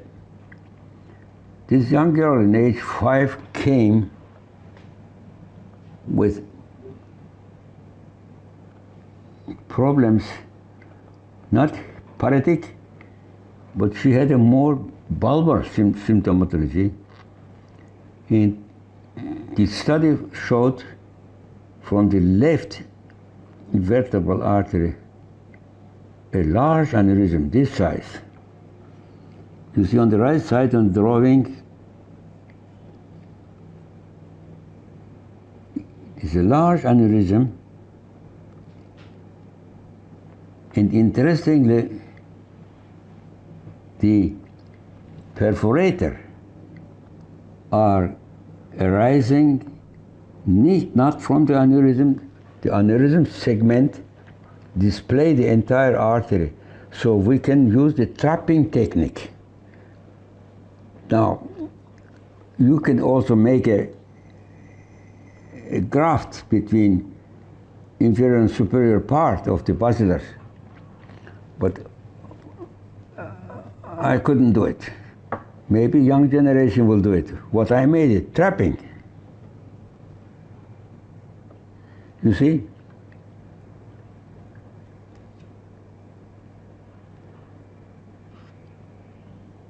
The superior part of basilar get from posterior communicating, and inferior part, right, but the left side is clipped, as is girl. So you can trap. This is possible. I made 8 cases on this one, and this lady came to us just by airplane, brought the Elton to us from Italy, and in desperate, she had already tracheotomy and had a big problems with respiratory. And the angiography showed a large aneurysm, much larger than the partial thrombose. On her case, I also used the trapping technique in 1 session. By girl, in 3 days. And you can see it's filling from the carotid down and the one side from vertebral. And she recovered full. And you see here the tracheotomy area. And she was learning piano by a famous pianist in Italy. And she finished. And it happened, this picture is 1 year later. She came for a internal meeting. We invited Professor Nornes from Sweden. He was a famous aneurysm surgeon. And she played us in a restaurant, in a piano, Debussy for 1.5 hours. No, non-stop. It's fantastic. And everybody was out of pleasure. Now, this was good. Now, I'll show you for the young generation, Dr. Krisht. Look here. We see an aneurysm on the anterior communicating. The patient was some 30-year-old young man, and he had one subarachnoidal hemorrhage. I explored him and I made this picture. You see the A1s, in the middle, a flat aneurysm type, but I didn't know what to do. And I put a little muscle around, over and underneath, around, and hope. And after surgery, after the patient was awake, some 1-2 hours later, I visited him in intensive unit. I told him we explored, but I make a drawing. I couldn't clip. He started to cry. He said, "Professor, I came to you. You will rescue me. You can be sure I am going to die." I didn't know what to do. Even today, I don't know how to manage this aneurysm. These are the A2s going out and the A1s. And I'm thinking, today, because the perforator are behind, I couldn't do it. Believe or not, he died on a neck bleeding few months later. You see,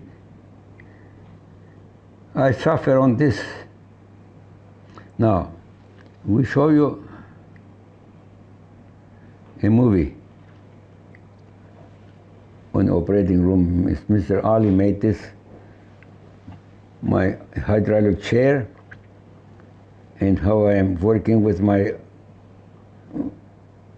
hydraulic arm rest, and how the system working. Now, watch now. This is the way how I made it. This round knife is used by ophthalmologists. We said, make a joke, said this is an Eskimo knife. It cuts some 300 degree.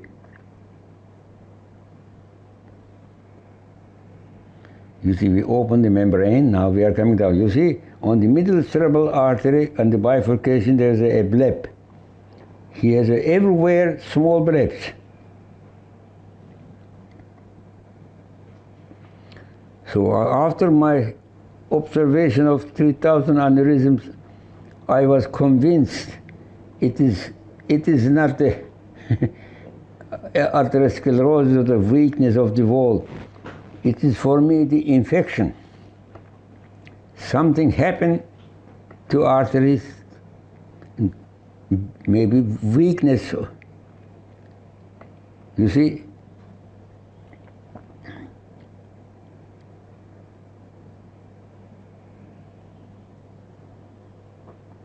Here is aneurysm.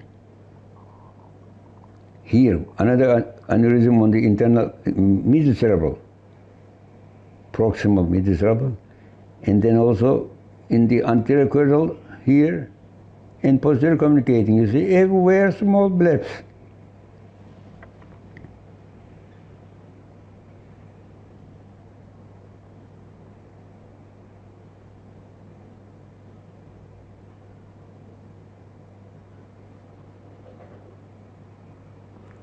Now I'm opening over the chiasmatic cistern. I left the area with the aneurysm untouched. I'm going to the left side. Now, Professor Ture used scissor, his special scissor. We are on the left side.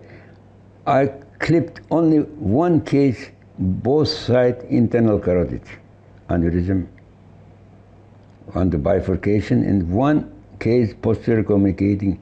In one case, also the proximal media, opposite side.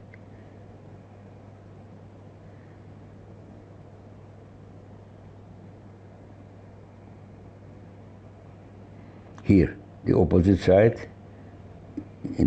Now I'm coming back to ipsilateral.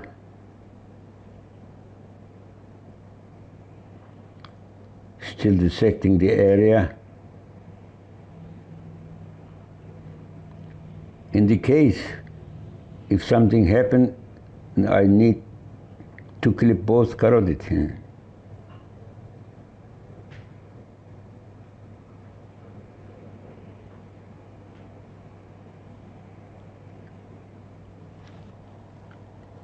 Here is the aneurysm, here.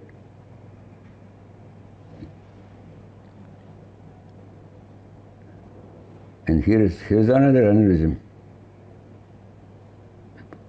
at the origin of anterior carotid. Here's the base of aneurysm.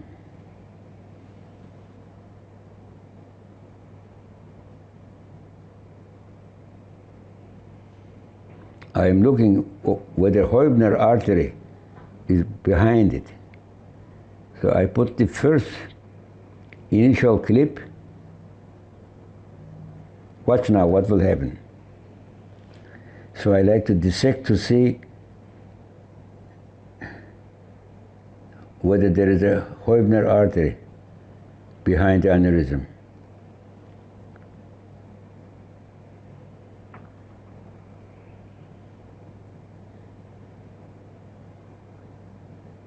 I started to coagulate. Here I was not careful. It started to bleed. So it's not completely clipped.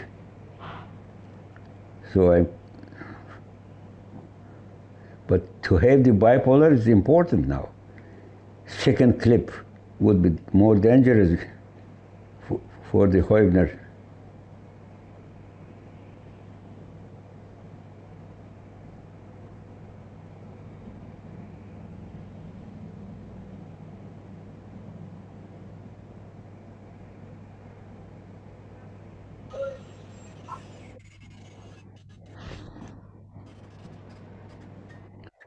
So, the aneurysm seems to be completely eliminated, but watch now.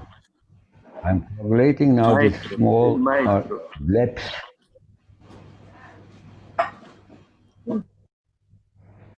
Dr. Teddy told me this term blep from Oxford.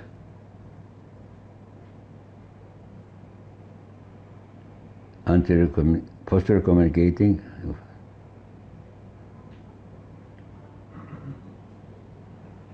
Now I can put now the clip, temporal clip over the area where the aneurysm was. Anterior caudal. So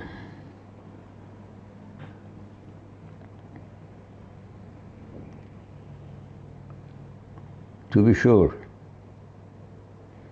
So, but watch now. Still, he has a good collateral. It fills. Watch now. You see on the back side? There is a bulging part.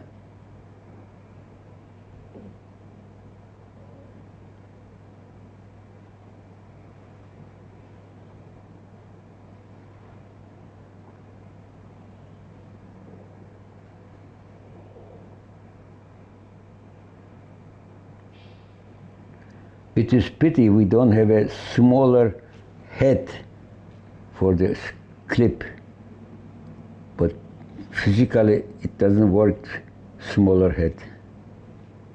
That's it. I put over the small aneurysm areas pieces of sponges to make a small inflammation. Now, the second case is with the anterior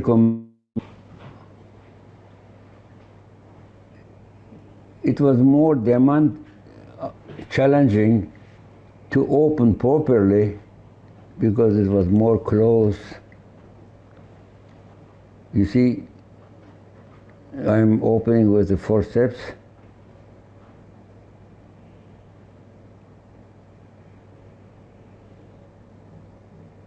Two forceps.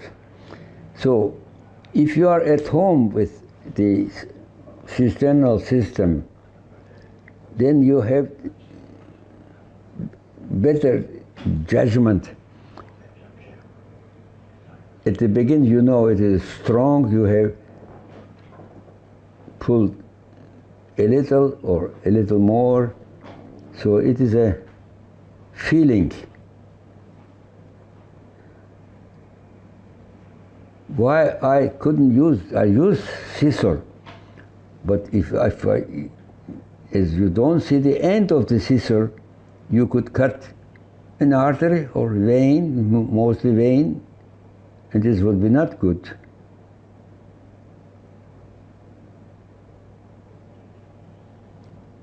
So with Professor Ture worked with this special scissor. 那么他也认为这是 And one segment can be sometimes not only 1 centimeter in depth, can be 3, even more centimeter depth. It depends from the volume of the temporal and frontal lobe. Very individual.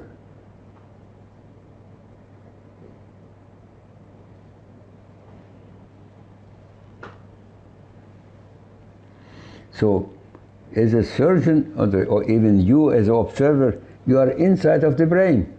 You see, you are in the brain.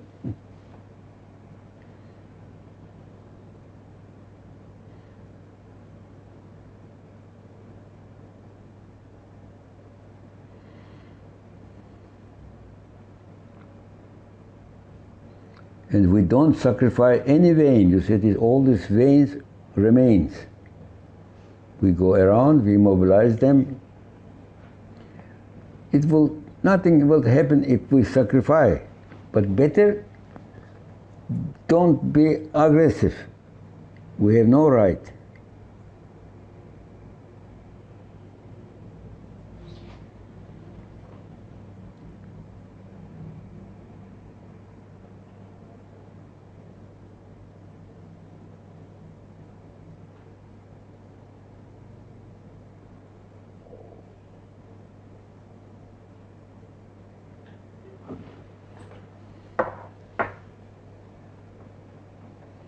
From inside out.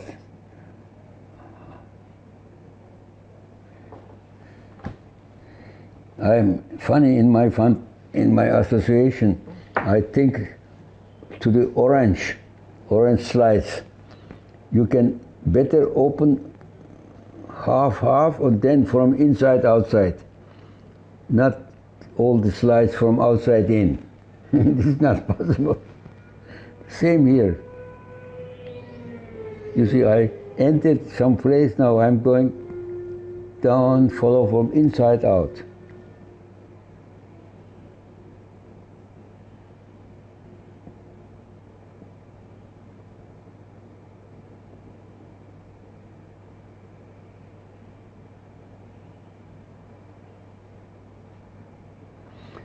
I may confess, really,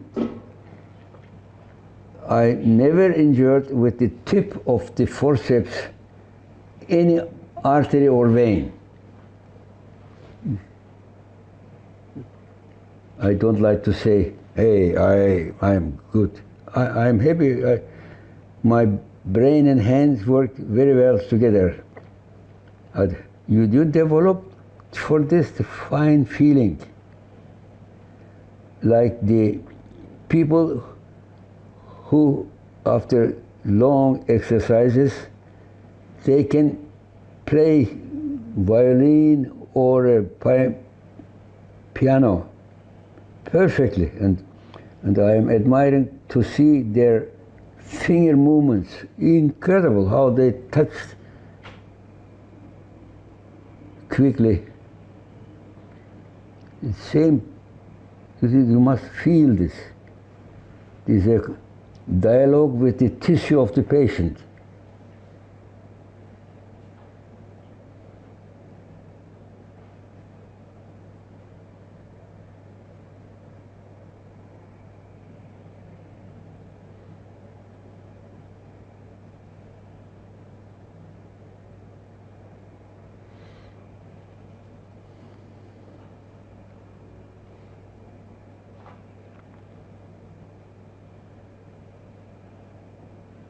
You see, these sponges are very helpful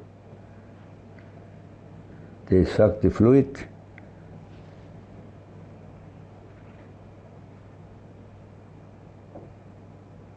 Now we are coming down.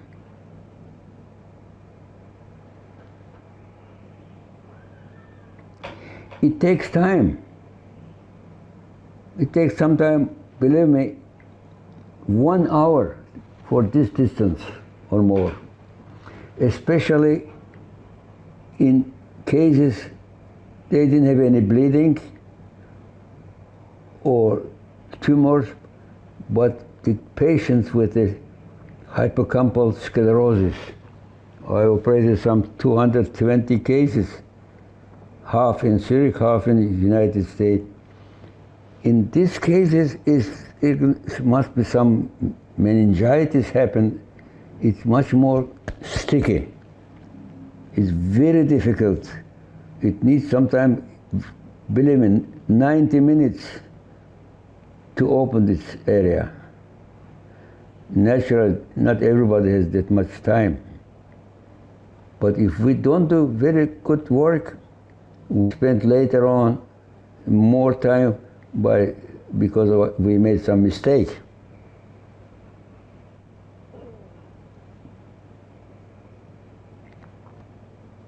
I am still not by carotid. Here, you see now. We are now in the carotid cistern.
I hope I mentioned the importance of the teamwork, perfect anesthesia and perfect nurses, scrapped on technicians.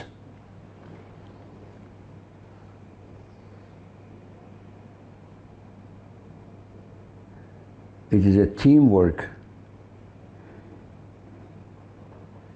The patient should not awake and should not have a seizures. Can you see by this sensitive procedure that the patient gets seizures and the head starts to bleed, although the head is well fixed, still it moves.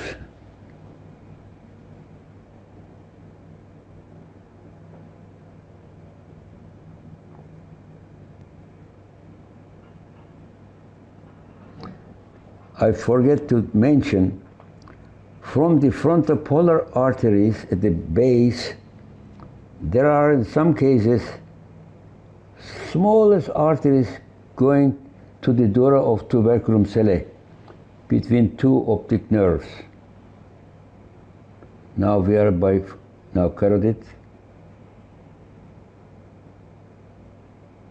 I use scissor.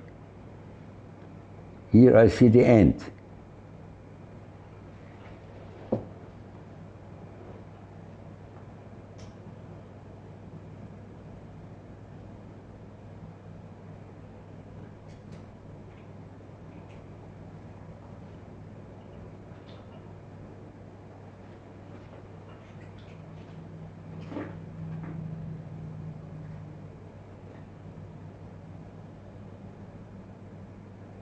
This is original movie. I didn't cut it to make short.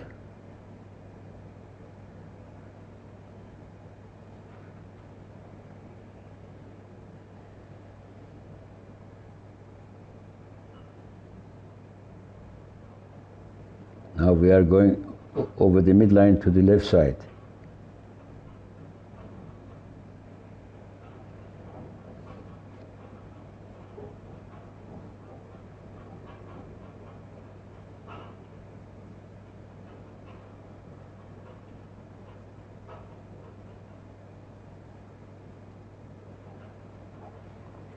Now we see optic nerve and olfactory.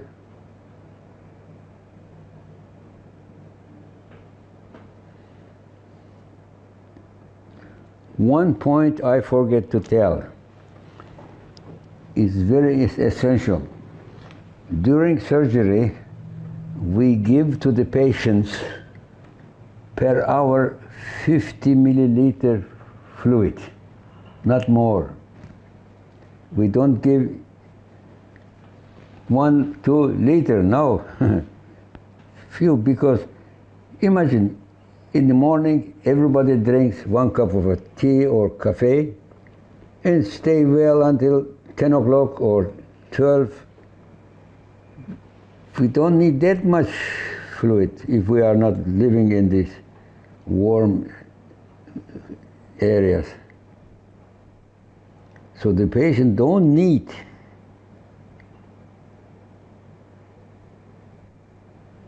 in visiting some other centers, I was surprised. The patient before the surgery began, they got fluid.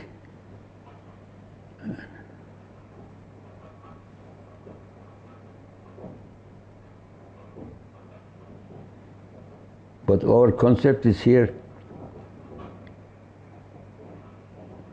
normal volume, not hyper volume. Now we are over the optic.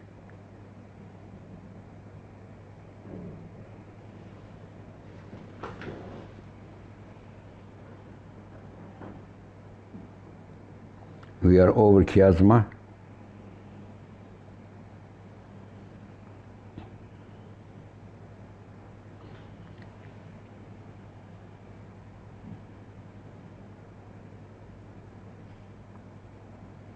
This patient did not have any bleeding.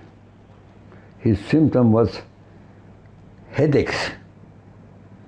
And then some way, I don't, you see the small arteries going to the dura of tuberculum cellar area, there behind. You see this artery? If you pull, then ruptured from the main artery, you may have a feeling is a bleeding from aneurysm. You see, I'm coagulating now. Not every case, but some cases I saw this. Also by interhemispheric approach from callosal marginal and pericallosal, there are branches to the falx.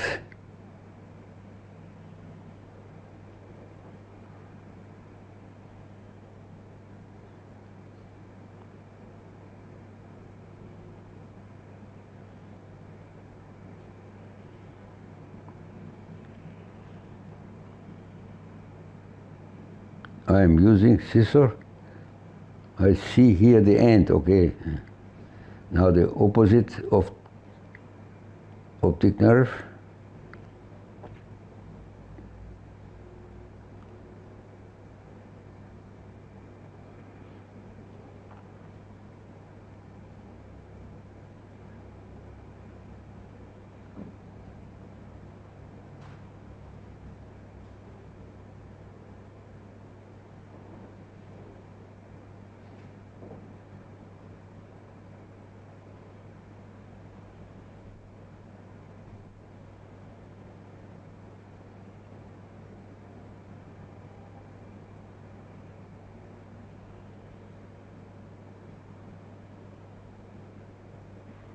Now the opposite internal carotid.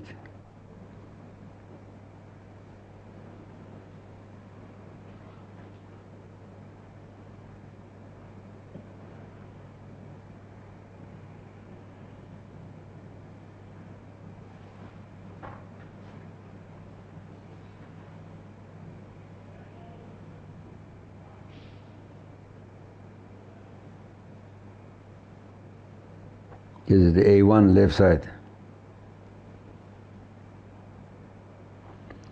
And you observe also the importance of the small pedis. Very soft.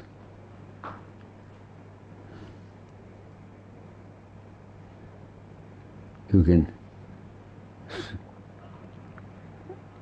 save the tissue.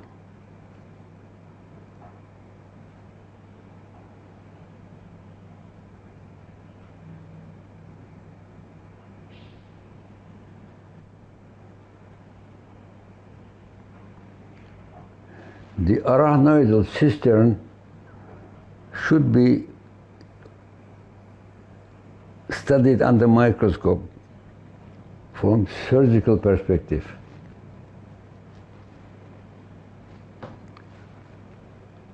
I applied this from my surgical experiences in my imagination, but it should be done anatomically.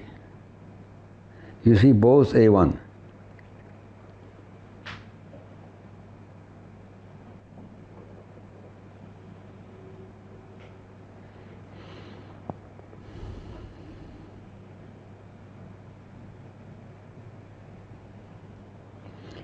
I am retracting the brain with the suction tube.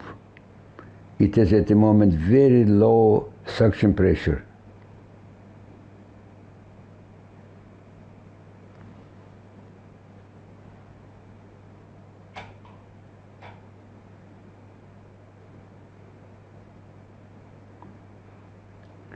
The brain is like our skin. We can touch it and compress, but not continuous same point. Then it's problem. But you can just, like here, I can push a little away, nothing happens. And also the arteries, they don't get spastic.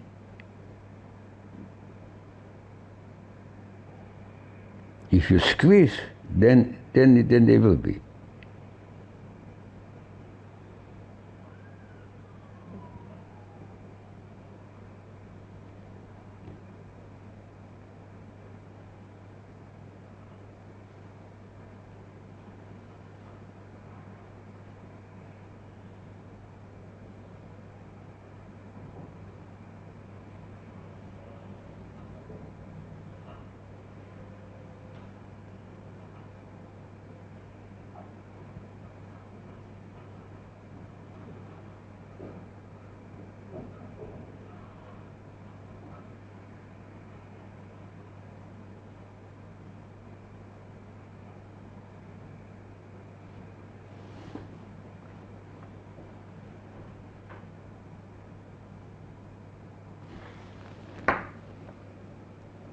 Now we are coming to the corner where aneurysm is.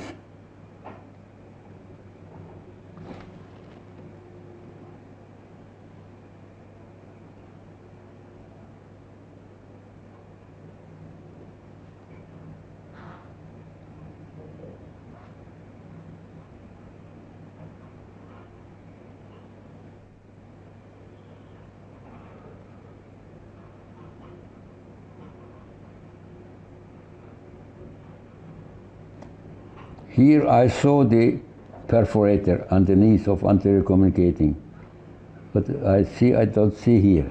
Here, it's just small one, running backwards. I like to open the lamina terminalis. This helped us to avoid the development of hydrocephalus. Before we had some more than 10% hydrocephalus. Temporary creep to A1. And after opening lamina terminalis, it came down to 3%. Another bleb there.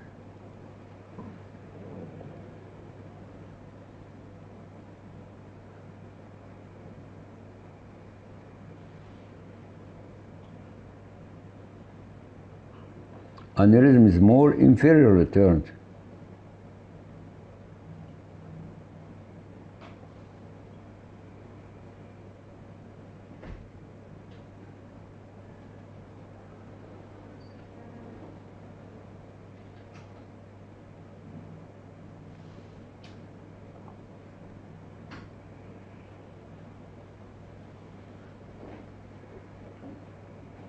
Is extend under the A2 left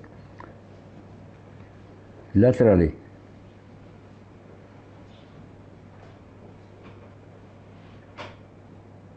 Now we got the base of aneurysm, but it's inferiorly bulging.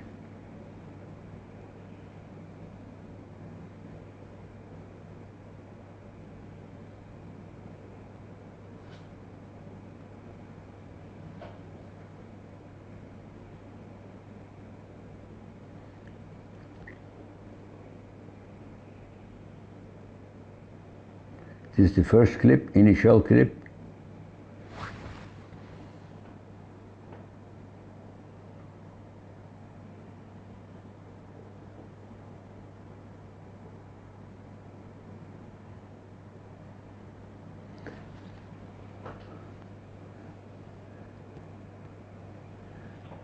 So removal of the temporary clip.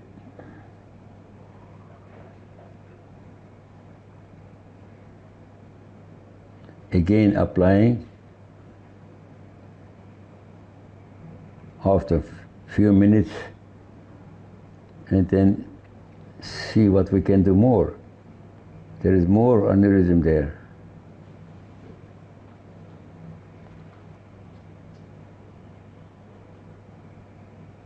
You see? In the bulging part.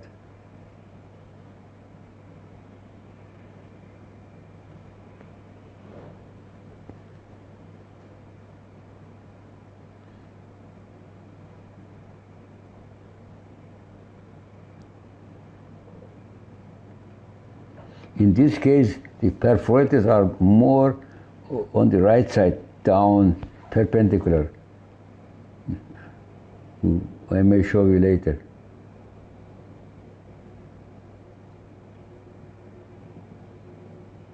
Now this is real feeling and experience of a surgeon, how much he can play around this corner this way.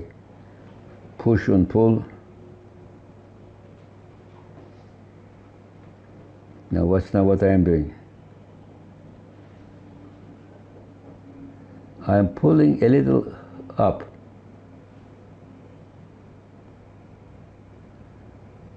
Okay.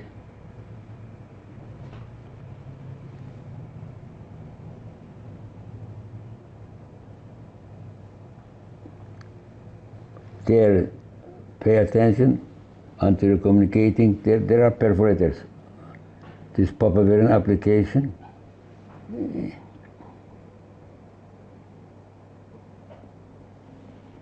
Here. You see? For a moment. Here. Here are the perforators. They go here, you see?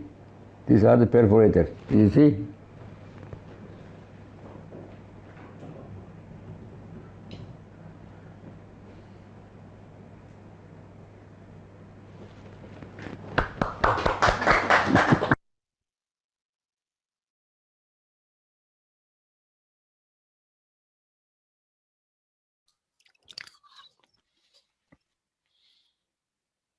Whoop.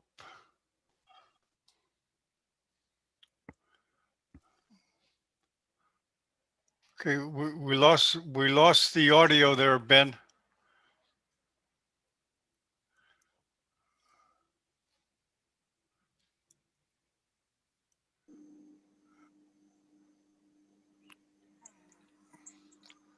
Okay, he's trying. So it's finished.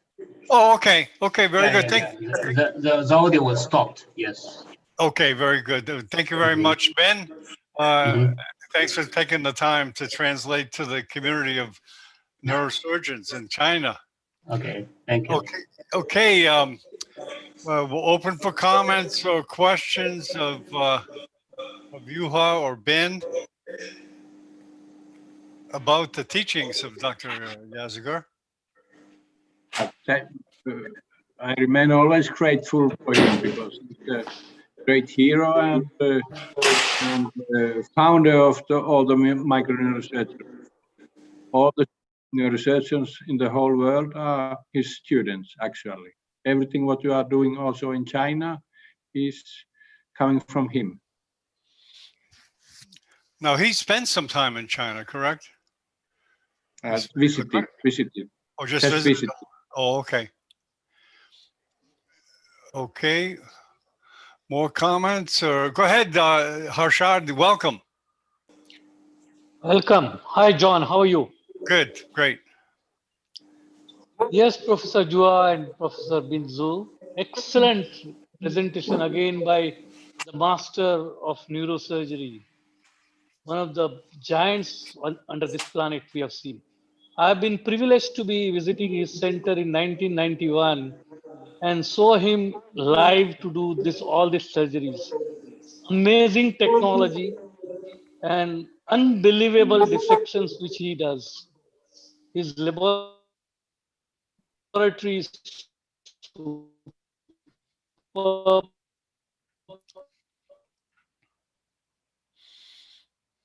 Okay, breaking up a little bit, Harshad. And is you are. Can you hear me? It kind of is breaking up. Can you repeat John? that, please?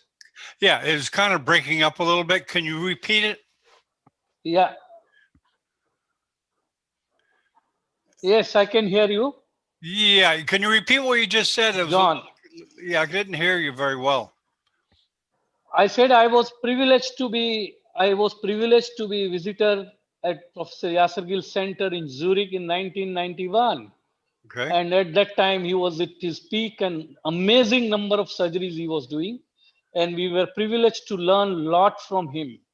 And we are still learning. And I congratulate you for bringing him back to teach us again.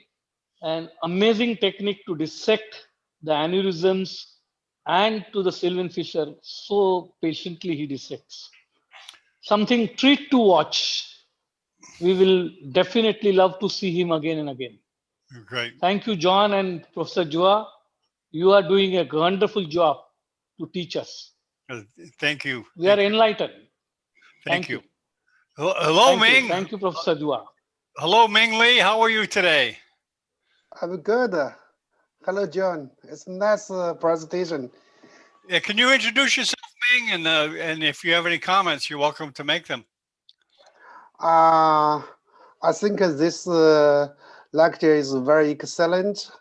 I think this is one of the best lecture about the microsurgery on the aneurysms. Okay, now you're from China. You're in Massachusetts currently, correct? No, right now I'm working in Juha Group. Oh, okay, okay. You were in Massachusetts. Yeah. Okay, great. Okay, more comments or questions from anyone? Hello, John. Go ahead, Victor. Oh, go ahead, Gora Lux. Hi, Dr. Victor. Oh no, Warlocks is here. Oh, she's going to take over. No, I think there's one question from the panelists. Yeah, go ahead. Yes, so one doctor want to ask Professor Yasargil that what is his thought about endovascular on the aneurysms in the brain?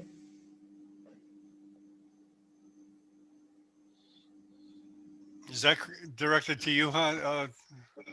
Yeah, he asked a question for Professor Yasargil or maybe Professor Juha. What are his thoughts on endovascular therapy for brain aneurysms by Dr. Dong Wu, John Chang? Yeah, from the panelists. Okay, thank you, Warlocks. I think I can answer your question because Professor Yasargil mentioned that it is idea to put some iron particle in the aneurysm. So it's in 1971. His colleague already published some article about this, put some iron particle in the aneurysm. So I think he will embrace endovascular development. Yeah. Thank you, Professor Bin. Mm-hmm. I hope this answered the questions. Okay, Warlocks, take over. You are now hosting. Yeah, so it's amazing. Even I just come at the very last minute, but it's really amazing lectures that we so honored to have Professor Yasargil, Professor Juha, and as well as Professor Binsu today. So thank you for all the panelists that come today. Thank you very much. I think we have another question in the. Another questions? I think there is. Oh yeah, just come. Yeah. Okay. Yeah, there's a couple of questions.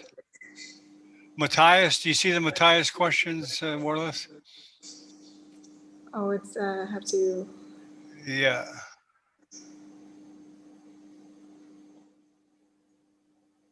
Okay. Oh yeah.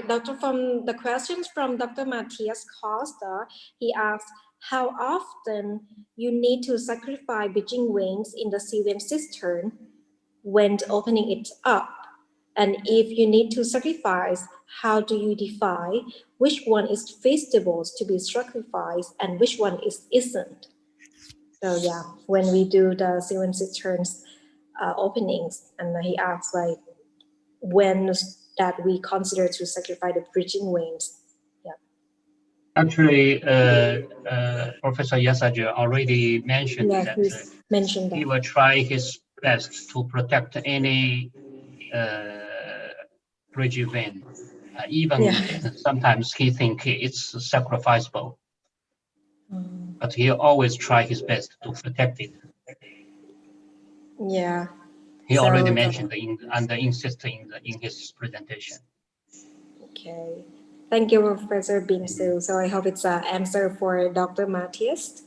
Any other questions from the panelists? Please feel free to ask, or if you also want to comment or wishing to. I would like to comment. Go ahead. Okay, go on. Yes, see, to your question about the sacrificing the veins. I have never seen Professor Yasargil sacrificing the veins in the sylvian fissure. Even the bridging veins between the frontal and temporal area, he will safeguard. And he has an amazing technique by using that knife and very straight scissors. So sacrificing the veins, he always says, don't sacrifice any vein. And he has shown this technique by taking his own time to dissect the sylvian fissure just now, and said more than an hour sometimes you require to preserve these veins. So he is asking to safeguard, and we should safeguard all these veins in the sylvian fissure. Thank you. Thank you very much for additional information. That's really helpful. Oh, I think we have more comment after. Hello. Go ahead, Victor. Yeah, Dr. Victor, go ahead. I think that this was a really amazing lecture. Dr. Gazi Yasargil is impressive. At 95 years old, he is also a giant of neurosurgery. I think that to have a successful neurosurgery, we need 3 steps. First one is to select the best approach. Number 2, dissection of arachnoid. And number 3, to resect the tumor or to clip the aneurysm. So I saw the arachnoid dissection for Dr. Yasargil in the best way. It was really impressive for me. And I think that these 3 steps, with these 3 steps, we could have the best surgery. Thank you for Dr. Juha Hernesniemi, for Dr. Shubin, and also John Bennett to giving us this very nice opportunity to see the Masters of Neurosurgery. Thank you so much. Thank you, Victor. There's another 2 questions from the panelists. Do we still have time, John? Yes, we have time. So the question from Dr. Thomas Tan. So he say, for M1 bifurcations clipping, is it better to split the Sylvan fissure from proximal to distal or distal to proximal? Yeah. I think it's for MCA bifurcations clipping. Yeah. Actually, in the presentation, Professor Yasargil already showed different techniques and the different direction of the aneurysm. Decide which direction you should separate the the MCA and the aneurysm from different direction to approach the aneurysm. Okay, thank you, Dr. Binsu. And I think it's the last questions from Dr. Joe M. Das.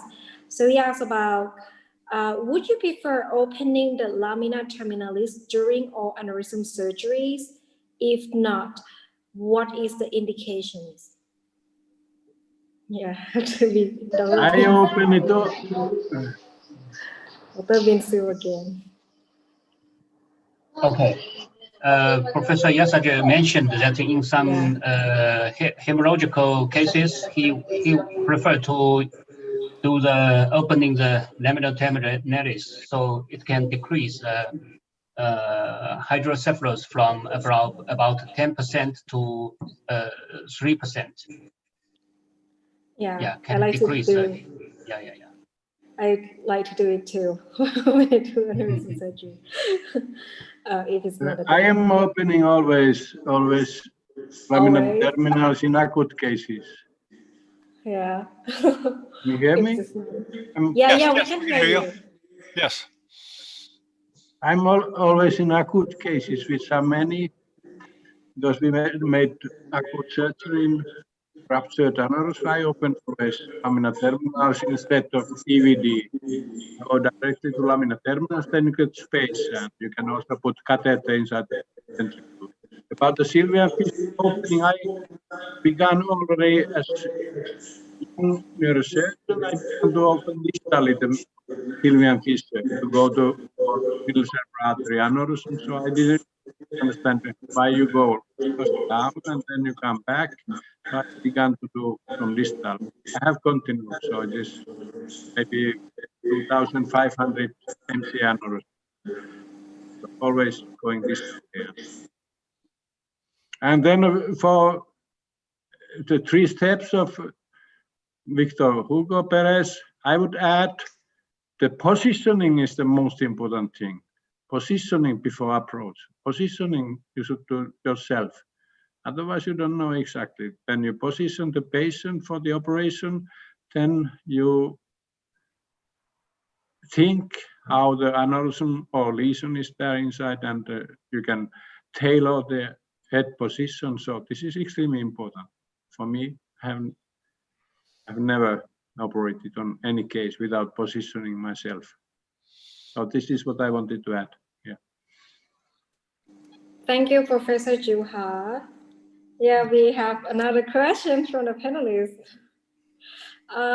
From Dr. I'm sorry if I pronounce your names wrong. He's asked, does temporary clippings increase the vasospasm for a rupture aneurysm case? Then after that, somebody said, no, you don't need police permission. You're Singaporean. You are not. You get that? Did you get that question? Ding dong here and there, ding dong here and there. Yeah, it's somebody's open. Yeah. Does temporary clipping increase vasospasm for ruptured aneurysm? Yeah. No, no. I think no. Okay. Okay, very good. Because they always use peppering to release the vasospasm. Okay, very good. Okay, more comments, questions from anybody in the panel? Okay, very good. Orlix, I think we can wrap it up. Thanks very much for Ben for taking the time to translate it to the Chinese neurosurgery community. Do you have any numbers, Ben? How many people did we reach? I have no time to check it. I No can problem. tell you later. Yeah. No problem. I know you're busy enough. You're busy enough translating and screen sharing also. Yes. So we appreciate your efforts. And because we not only use the WeChat channel, but also today is SQLab Academy also broadcast this presentation. Oh, great! So we should add 2 channels audience level. Yeah, that's great. That's super. So, Juha, any plans for next week or next 2 weeks? In 2 weeks. Okay. Yeah. We maybe we will presented another presentation from Yasargil. Okay. About AVM. Okay. Very good. So okay. Then Thanks. I'm sorry. Yeah, we have 3 lectures from Professor Yasargil. Now we have shown 2, and we have 1 more left. So. Okay, very good. Okay, Orlix, do you want to sign off, Orlix? Go ahead. You're gonna learn how to do it. You're gonna learn. I just come back from the aneurysm case too. Okay. Oh, really? Okay. Oh, it's relevant. It's relevant.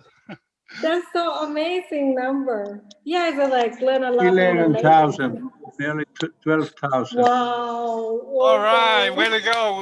Way to go. Thanks, Ben. Thank you very much. Okay. 12,000?